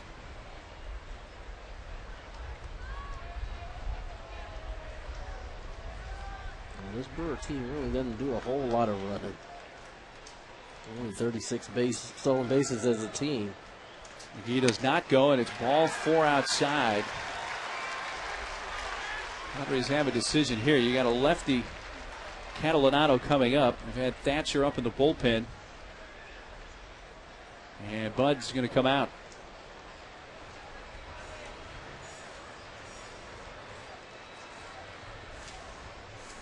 And it seemed like Kevin kind of hitting the wall here in the 7th. But he's pitched so well. He's pitched great. 99 pitches.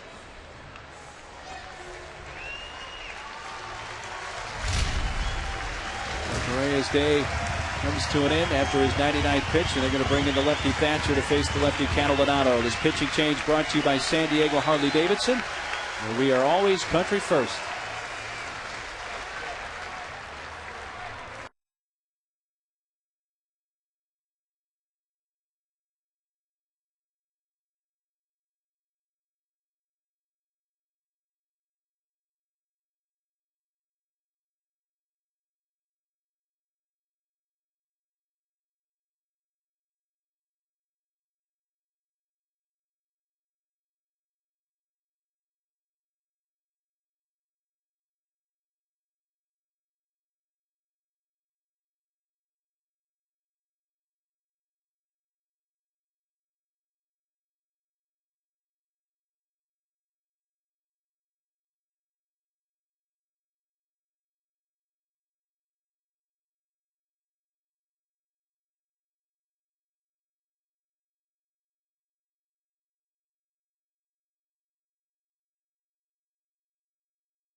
San Diego Hyundai dealers. Summer gas prices are rising. Lock in $1.49 a gallon at San Diego Hyundai Dealers.com. And in is the southpaw Joe Thatcher.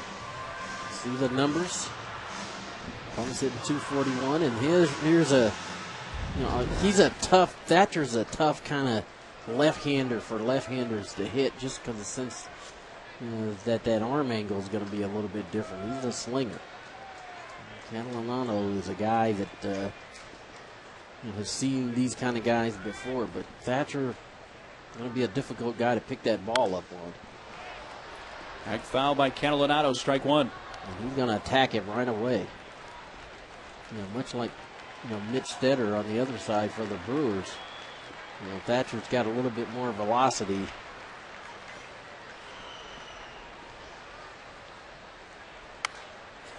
And lefty's hitting 188 against Thatcher. Catalinato 0 for 7 against lefties this season.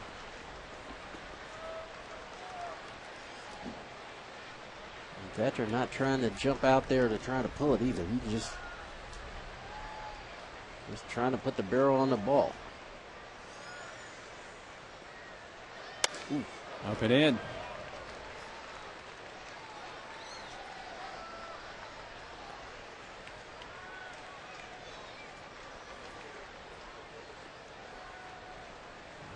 All the way over on the first base side of the rubber. That, for a left-hand hitter, that means you don't have too much time to think about it.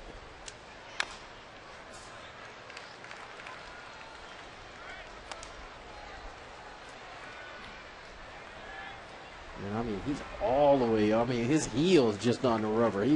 His foot's not on the rubber. His heel is on the rubber. See that rubber? He's all the way over. And a line into center field for a base hit. McGee coming around third. Gwynn makes a throw towards the plate. And McGee scores to give the Brewers a 2-1 lead. A 2-strike hit for Catalinato, his first against a lefty this season. And Milwaukee takes the lead back. And you saw Catalinato didn't flinch. He just waited for something that he could handle in the middle of the plate and hits it right back up the middle. Junior's throw kind of on the first base side of home plate. McGee never hesitated. He was going to try to score the whole way.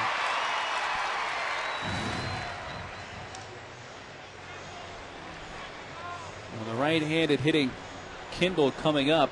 Padres will make another pitching change. You can stop by Discount Tire for a free tire inspection and air gauge. And if you're not satisfied with one of their tires, please feel free to bring it back.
Federal Credit Union, with over 20 branches in San Diego County. We're safe, sound, and standing by you. Luke Gregerson done a nice job the last few outings here. Opponent's hitting 220. And here you're looking for a ground ball. So get yourself a double play and get out of this inning. Fastball, slider.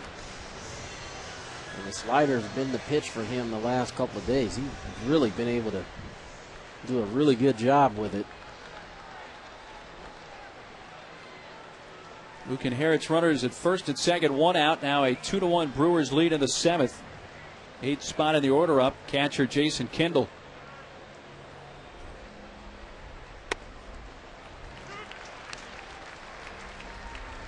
Right out of the chute.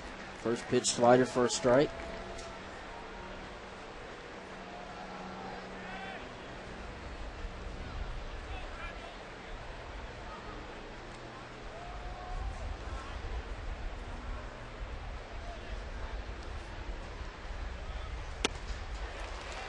Hold him there, 0-2. Again, you got to pay a little bit of attention to Mike Cameron at second base here, because we talked about it a little bit last night. He doesn't run just to run anymore, but if you don't pay him any attention, he's going to try to pick up 90 feet.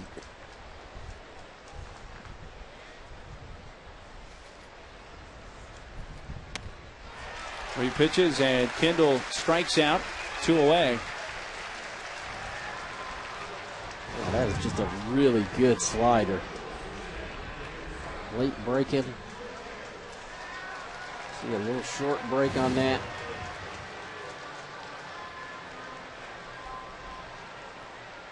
Pitcher due up, so Jody Garrett will bat.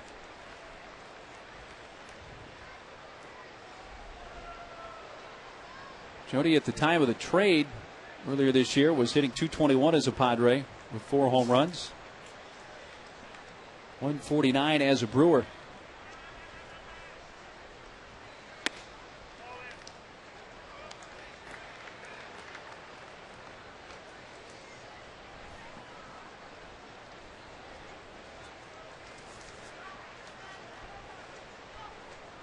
Batting for Mitch Stetter.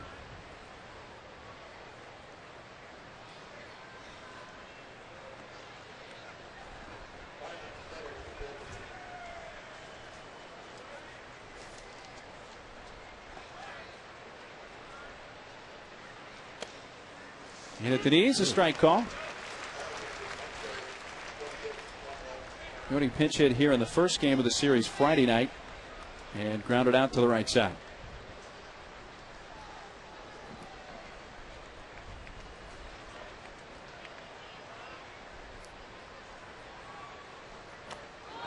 That got him.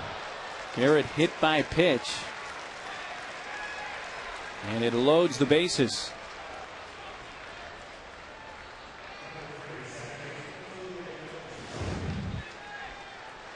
The slider looked like he held on a little bit too long. Hits him right in the foot.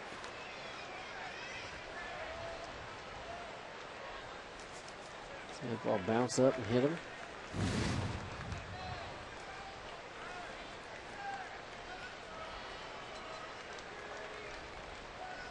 Bases loaded with 2 down for Felipe Lopez.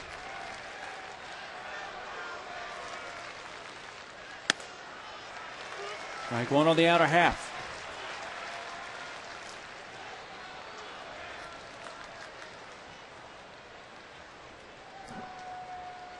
Lopez 0 for 2. He walked in the 6th. 0-2. Oh, that's a good changeup, looked like. Fastball tailing away. Comes back with a changeup.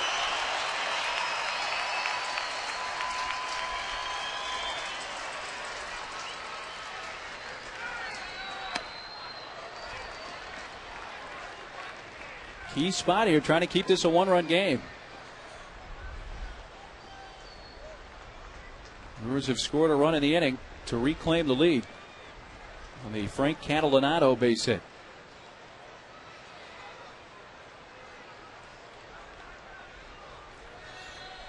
Gregerson's 1-2. Lopez pulls it right on the chalk fair and into foul ground and right. Cameron scoring, Catalanato in. Garrett to the plate. It is a base clearing double for Felipe Lopez. –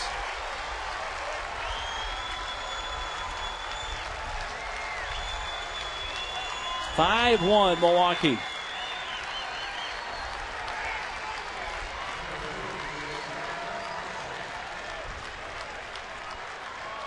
That ball right on the chalk in right field.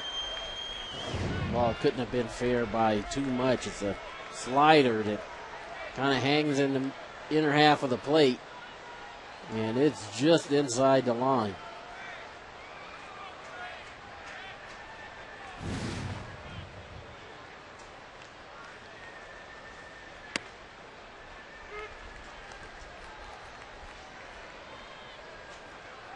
Felipe Lopez had 2 RBIs in 12 games as a Brewer. He gets 3 with 1 swing there. Yep. That's a big hit for them. It's been a 4-run inning now.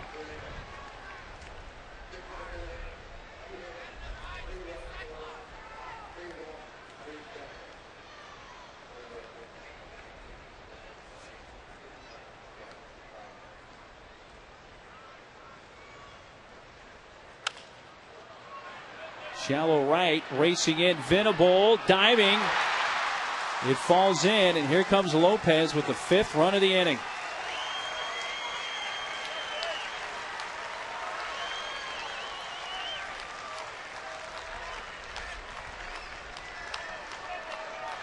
Also didn't hit it hard, he just hit it to the perfect spot.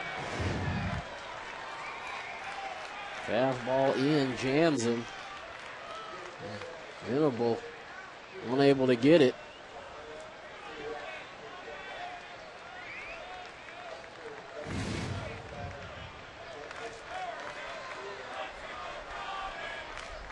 The Council is 24th run batted in. Ryan Braun, the 9th man to bat in the inning, takes down in the dirt.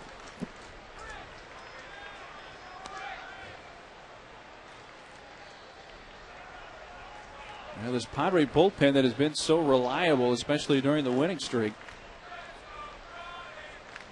has hit a hiccup today.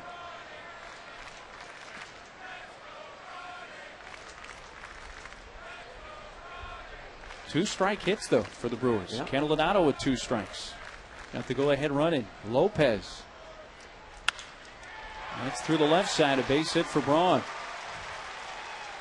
Now the hits are coming in bunches for the Brewers. They had only 1 hit for the entire game coming into this inning. That's their 3rd consecutive hit, all with 2 outs, and 5th hit of the inning.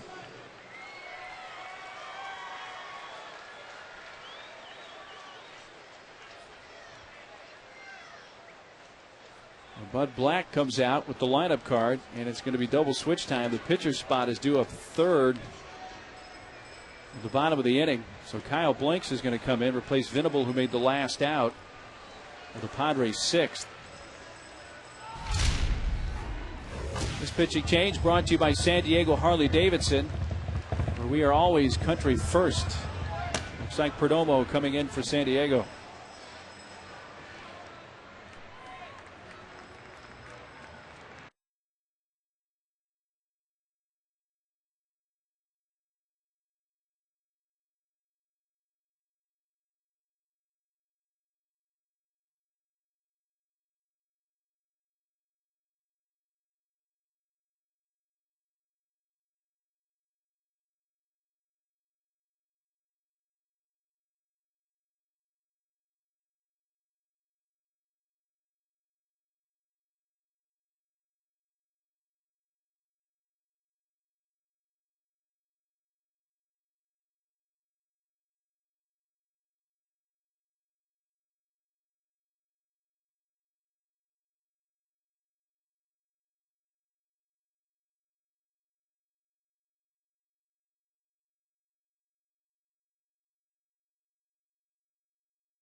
Your San Diego Hyundai dealers. Even though summer gas prices are rising, Hyundai will let you lock in $1.49 a gallon for a year's worth of gas. Visit San Diego Hyundai Dealers.com. And in comes Luis Perdomo. You see his numbers. Opponent's only hitting .223. He's usually the guy that comes in long situations, but Padres trying to really stop the bleeding here. 5 runs in the top of the 7th, and Perdomo, the guy he's got to face this in, and it's not going to be an easy guy in Prince Field. Yeah, welcome to the game, and here's Prince Fielder.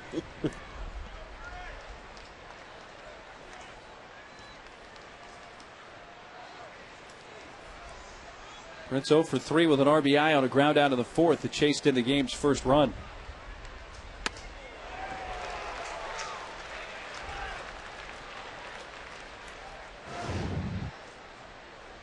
A little slider inside.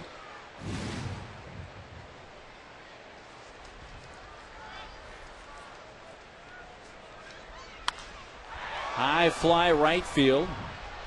Blanks, who came in as part of the double switch into foul territory, to make the catch. But the Brewers get 5 in the seventh, 4 of them with 2 outs. Time to stretch at Petco.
The new pitcher batting in Catalanado's 7th spot in the order.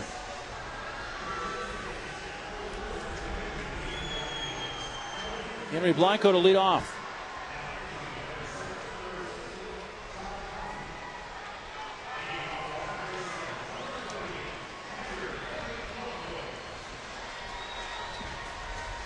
Well, only 3 innings left. The Pods need to chip away here.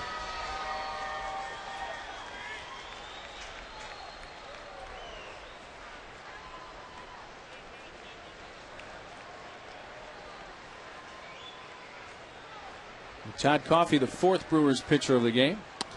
Outside with ball 1. Henry 0 for 1. Hit into an ending fielder's choice in the second, and in the 5th led off with a walk.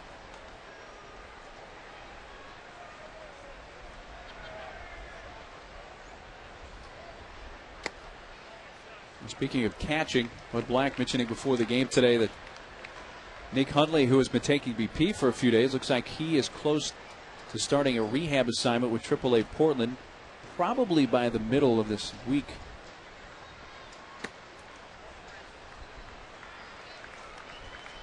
It seems like Nick's getting closer. And I'm sure he's been chomping at the bit, wanting to get back out there. 3-0.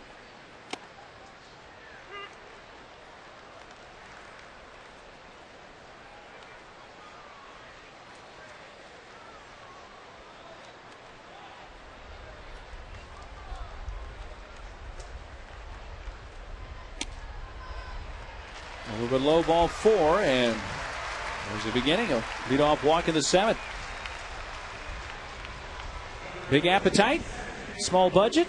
Satisfy both with Sequan Casino's incredible all-you-can-eat prime bread buffet, now for only $10. That's the 4th leadoff walk allowed by Brewers pitching today. The Pirates have just not been able to really make them pay, at least not significantly. Cabrera, who lit off the 6th with a walk, did come in to score the Padre run, but other than that, Padres have let him off the hook. Well, pitching's been better today. Villanueva did a nice job. And Rodriguez hits a double play ball at Lopez to Counsell. Fielder, 4-6-3. That's the 3rd double play turned by the Brewers, and really the first 2 game changers in a lot of ways, because it kept the Padres off the scoreboard a couple of times. Yeah, well, Padres had the bases loaded and 1 out in the double play it was in the 3rd inning. Really kind of, and that's the thing that will kill a rally quickly, is the old double play ball. And the Padres have hit in the 3 today, and so that hadn't helped either. Blank's batting for the first time after coming in as part of the double switch in the top of the inning.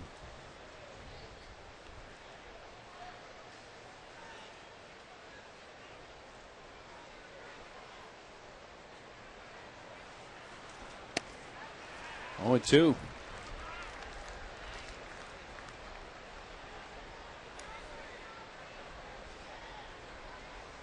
With Coffey here, you're going to see a lot more velocity than you've seen at any other point in this series coming out of the bullpen.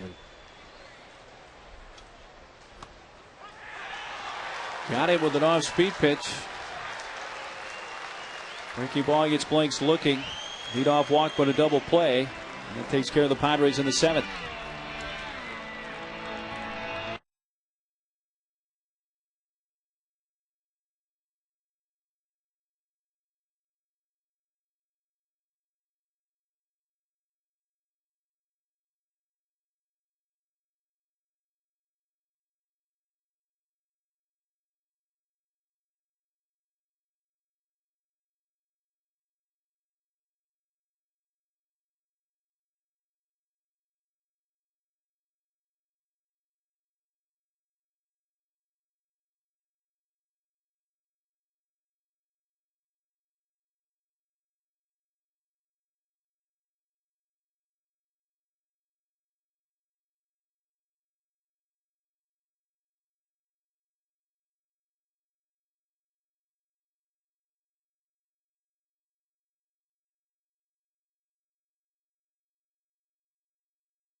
And the weather is hot.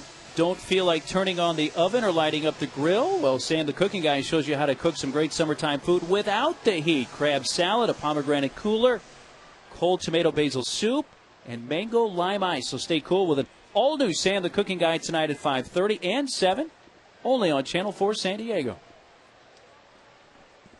Looks delicious. First pitch strike to Casey McGee leading off the 8th.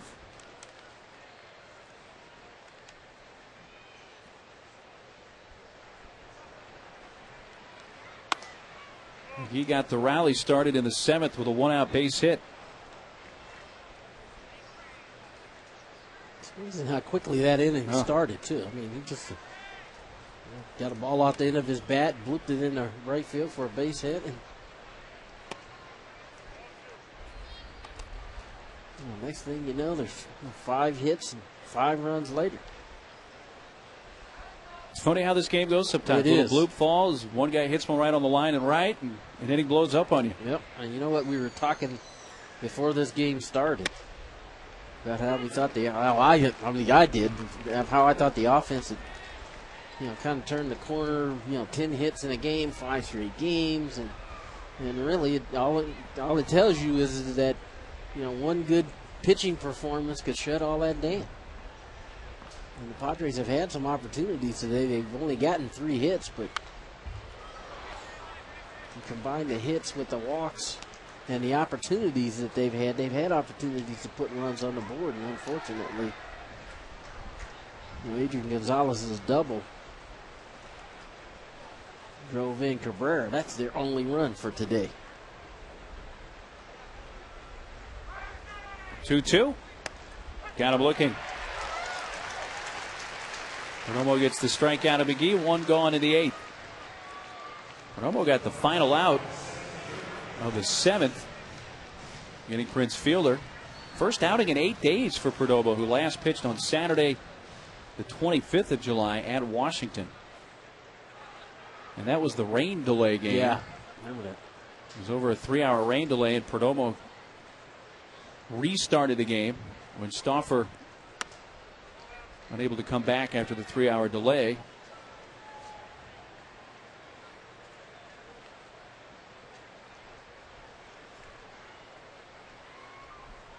Cameron takes a strike.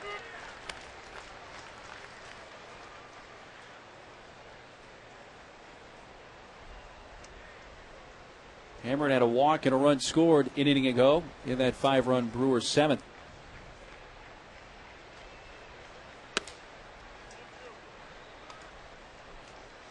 Perdomo bringing it up there mid-90s. You see his fastballs in the mid-90s. He threw a slider at 88, 89.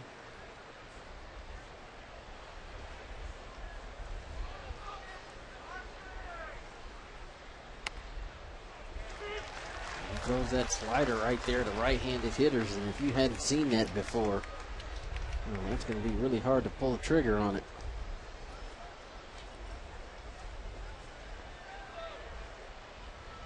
Like Cabrera, Perdomo is a Rule 5 pickup. Oh, he's bounced around a couple of teams. There's strike 3, getting Cameron looking. And Wednesday is officially free and easy at the Del Mar Racetrack. Diamond Club members enjoy free stretch run admission, free reserved seating, and a free program. Plus, enjoy half-price domestic draft beers, sodas, and hot dogs at select stretch run concessions.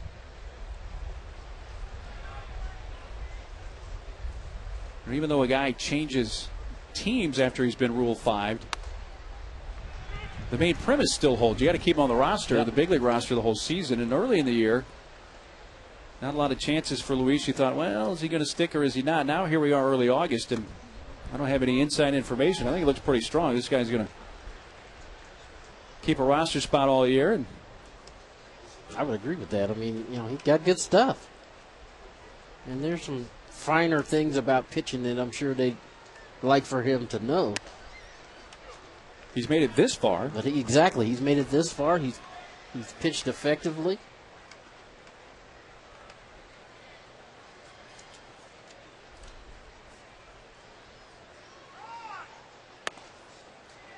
It's hard to find guys throwing 94, 95 miles an hour. And especially if you're, like the size of Pedro Martinez. He's not a big guy. But he's throwing fastball, slider, and both of them. Well, Perdomo strikes out the side. Getting the counterpart, Coffee looking. Top of the order coming up.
Seat, go online at Jerome's.com. And when you pay the lowest price on your new furniture, that's Jerry's price.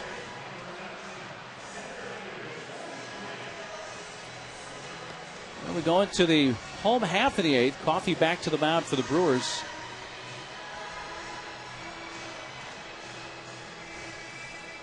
And the top of the order coming up for San Diego. Gwynn Cabrera and Adrian Gonzalez.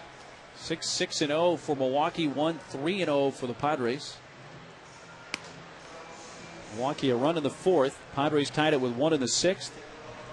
And Milwaukee scored 5 times in the seventh. And lead it 6-1. Coffee, who made the final out at the top of the inning, just now finishing his allotted warm-up tosses. Perdomo striking out the side in the top of the inning. All three looking. Yep. Power stuff.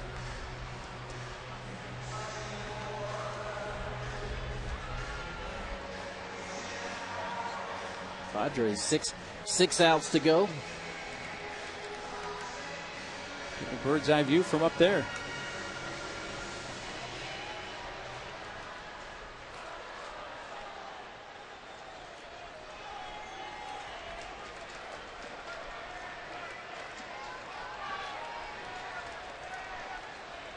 Let's see if a Padres rally will fly here. Gwynn takes outside.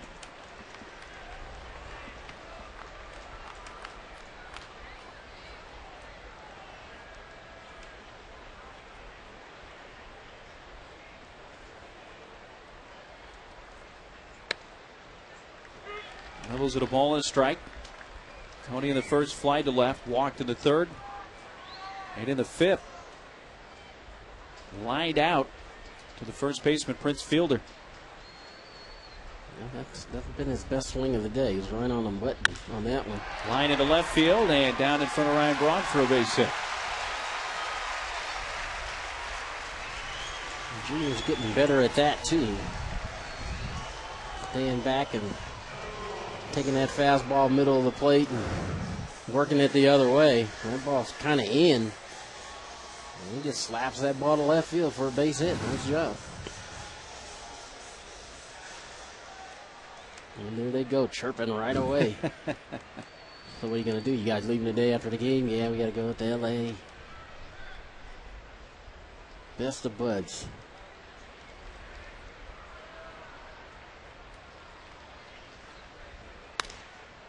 Outside to Cabrera. Fourth consecutive inning, the Padres have put the leadoff man on base. And the fifth time today.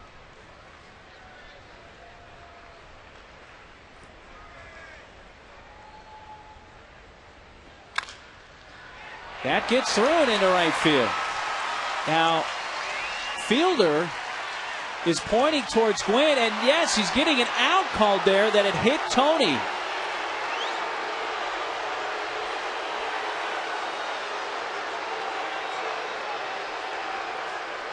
Tim Cheetah, the second base umpire, is the one who has made the call, and here comes Bud.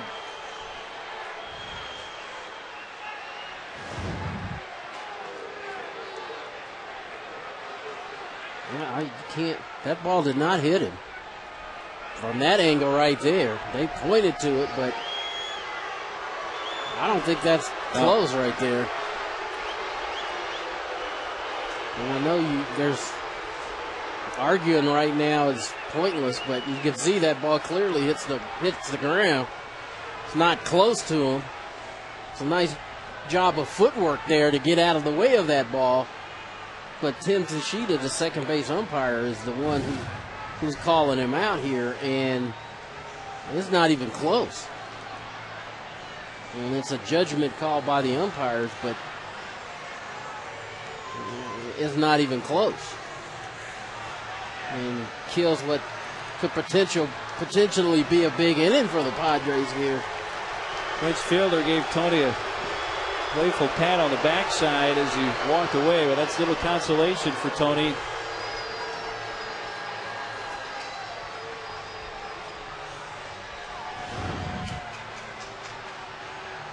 That's not even, No. it doesn't hit him.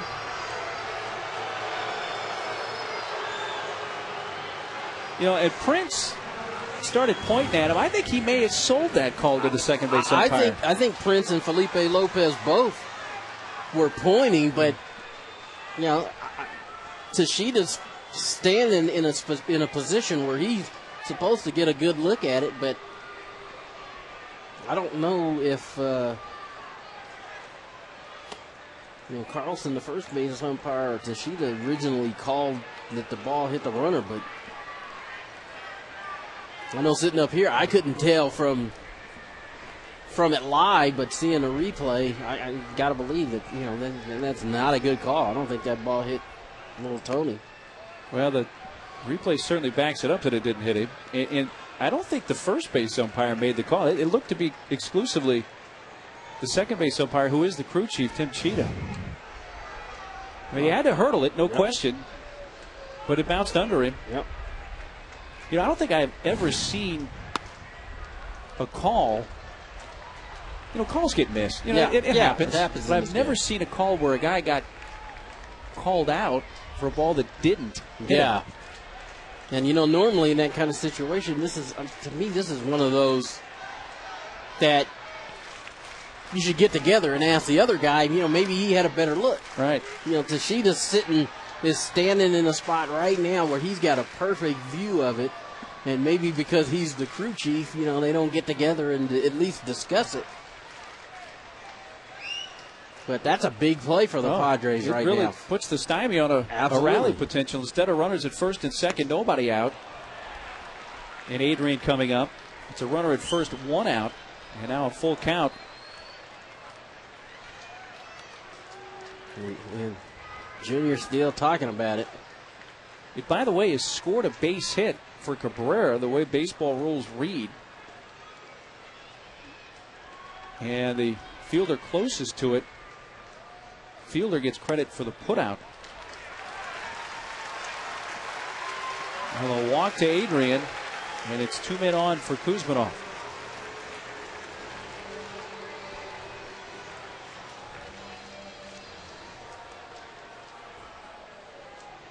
He's still bitter.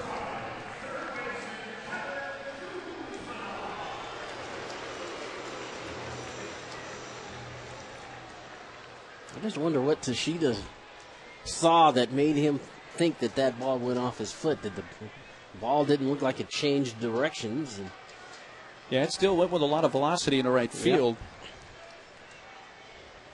In the same direction whence it came. That's one of those you'd like to say, hey, could you grab the ball and see if there's any shoe polish on it? Or do the, what was it? Was that Cleon Jones in the 60? Cleon Jones, yes. 69 for the Mets.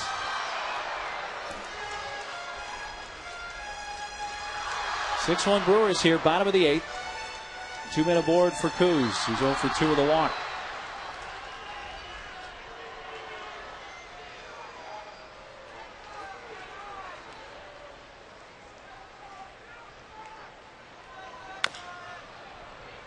Foul outside at third.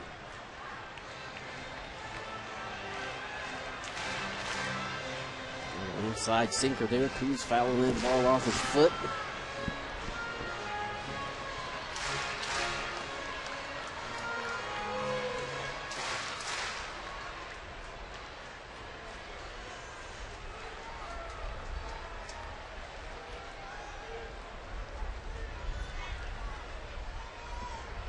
Padres and Brewers completing this 3-game series.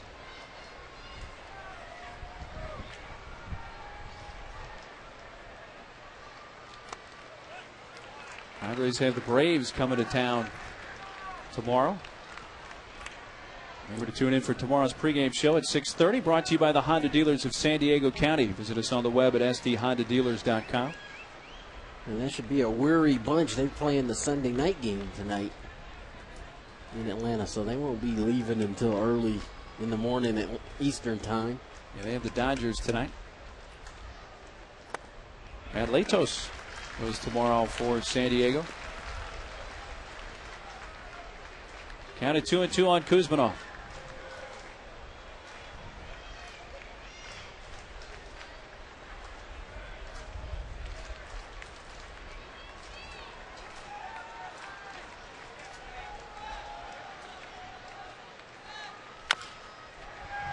McGee charges.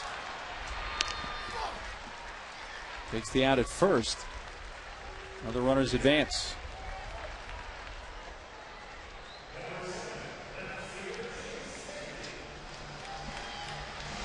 The runners are at second and third with 2 away for Chase Headley.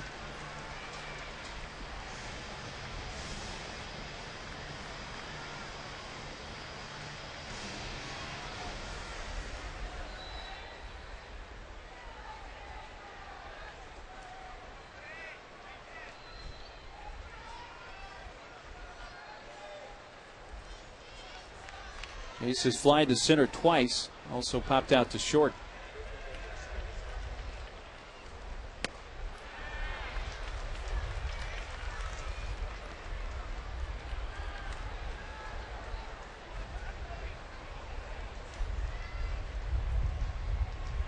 Now the base hit here would make it a 3-run game. Ball and a strike. Yeah, base hit here gets you within shouting distance at least, gives you an opportunity.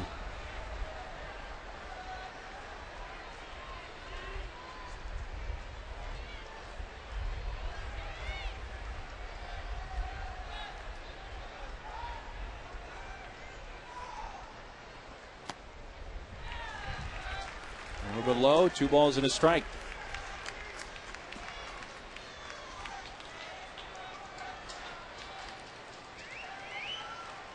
Padres have only been out hit 6-5, but trail it by 5 here in the last of the 8th. 5-run 7th for the Brewers, the difference.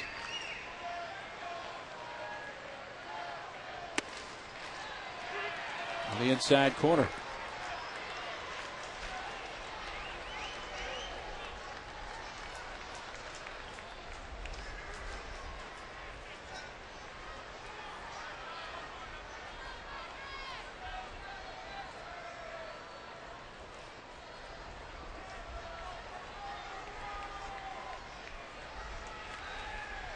Coffey's 2-2.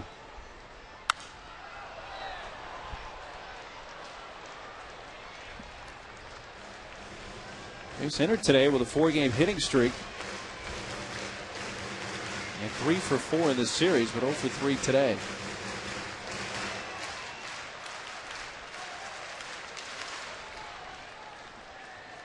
Todd Coffey, who was the Brewers pitcher of the month for July. 1.26 ERA. And he strikes out Chase to end the threat. No runs, 2 hits, 2 men left on. And the Padres And now stranded 7.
Battle the New York Mets Saturday, August 8th at 7:05 and get one of these great Padres Hall of Fame caps. All fans receive a free Padres Hall of Fame cap presented by the California Lottery. Plus, Dick Williams will be inducted into the Padres Hall of Fame before the game.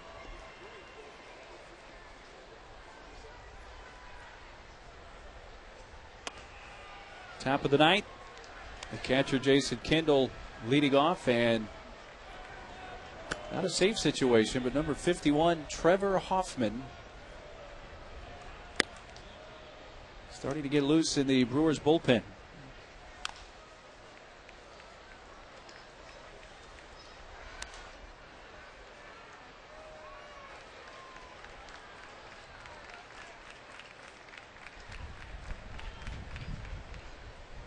Kendall 0 for 3 with a strikeout his last time up.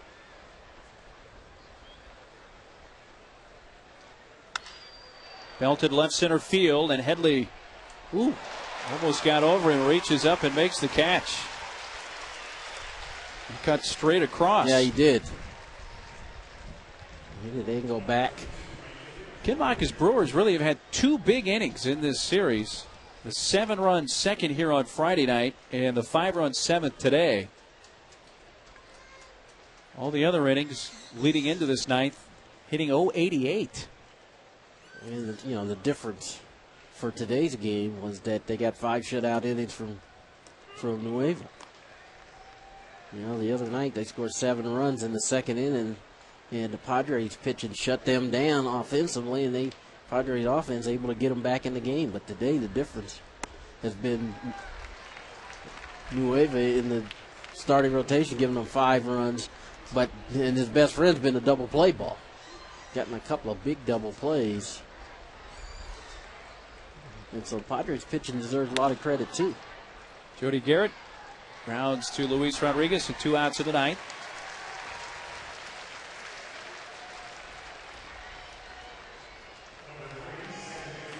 We're looking at the Padres ninth. You have the pitcher spot, then Blanco and Rodriguez.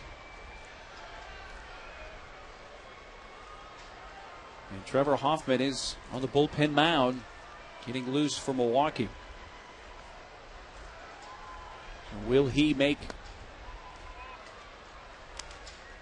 his return to the Petco Park mound for the bottom of the ninth?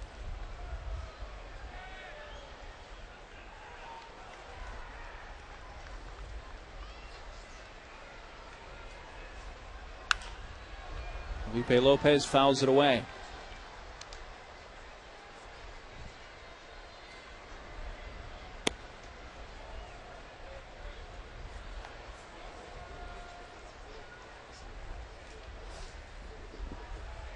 1-1. Rodriguez to his right, gets up. Nice play by Luis. And down in order go the Brewers. Trevor Hoffman, will he pitch the bottom of the ninth?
Padres, the first two coming when he was a member of the Florida Marlins.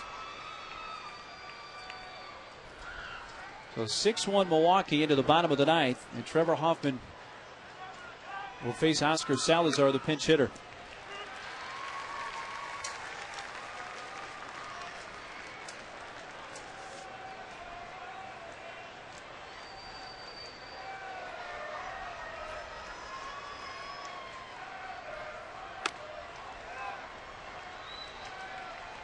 One ball, one strike.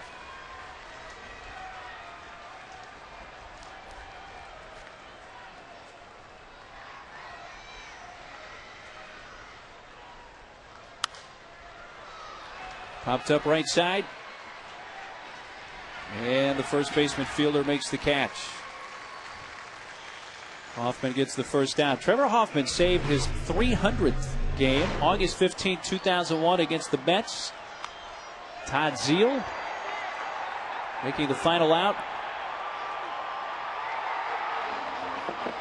That was save number 300 back in August of 2001. See, Hoffman still does it the same way. Just fastball, locate the fastball. He'll mix in a slider or cutter along with a devastating change.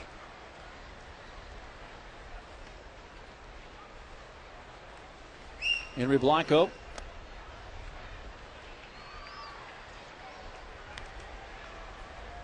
Only two have saved more than 500. Rivera got number 500 earlier this year. He's at 511.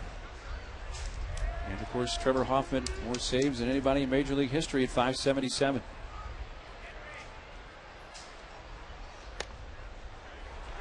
Here's the change. I think both of those guys are surefire Hall of Famers, as far as I'm concerned.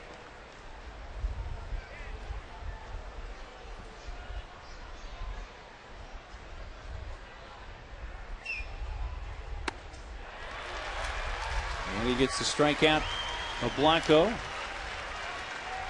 And speaking of strikeouts, now we got save number 400, May 6, 2005 at St. Louis. Got So Taguchi looking. And that was save number 400 for Trevor.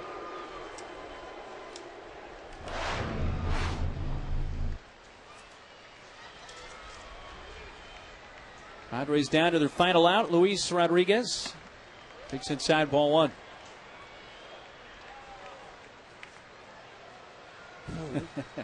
Pretty much says it all. Yeah, huh? it does. And, you know, Trevor's still getting it done. He's 23 of 25. And even though this isn't a save opportunity, he's still figuring out ways to get people out. And that's the name of the game.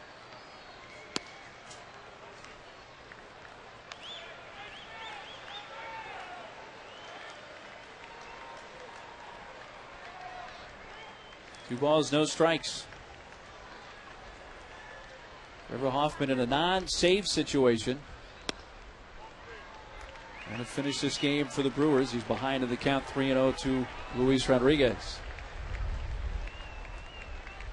Brewers trying to salvage a game of this series and in the Padres' 5-game winning streak.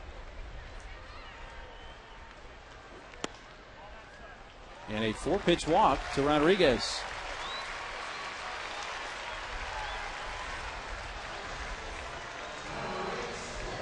A 2-out walk will bring up Kyle Blanks.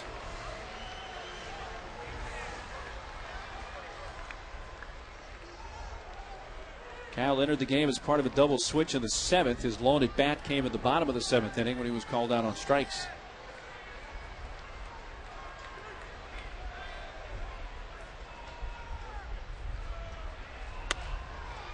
A strike. Fielder's indifference allows Luis Rodriguez to take second.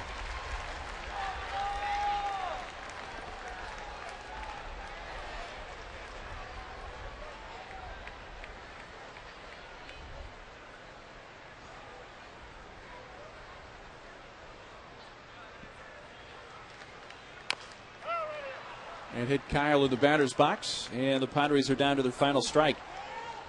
I always felt Hoffy had a tremendous advantage when he faced younger hitters who had an opportunity to see that changeup, because you know, unless you've seen it and had a chance to see what it does, it's a really difficult pitch to hit. I mean, it takes a few ABs seeing that pitch, being able to stay back on it.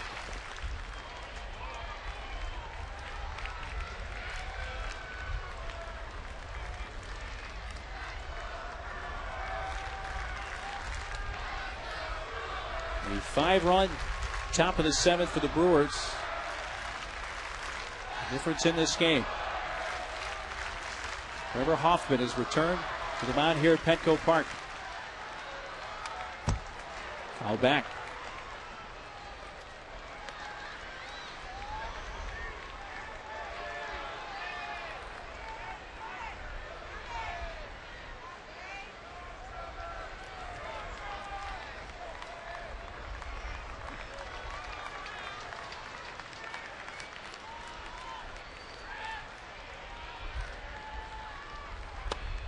Check swing. Takes it low, 2-2. Nice job there by Kyle Blanks. Recognized it, laid off of it.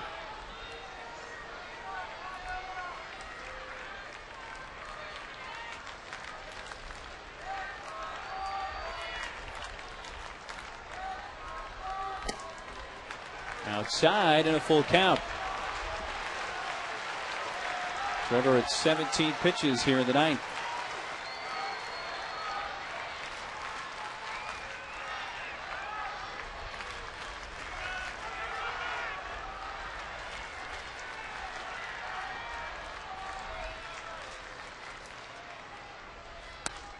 Strike 3 on the inside corner. Hoffman fans Kyle Blanks to end it, and the Brewers win it 6-1.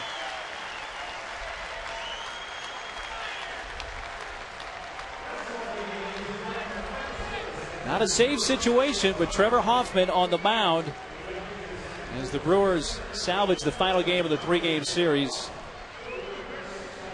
and win it by 5.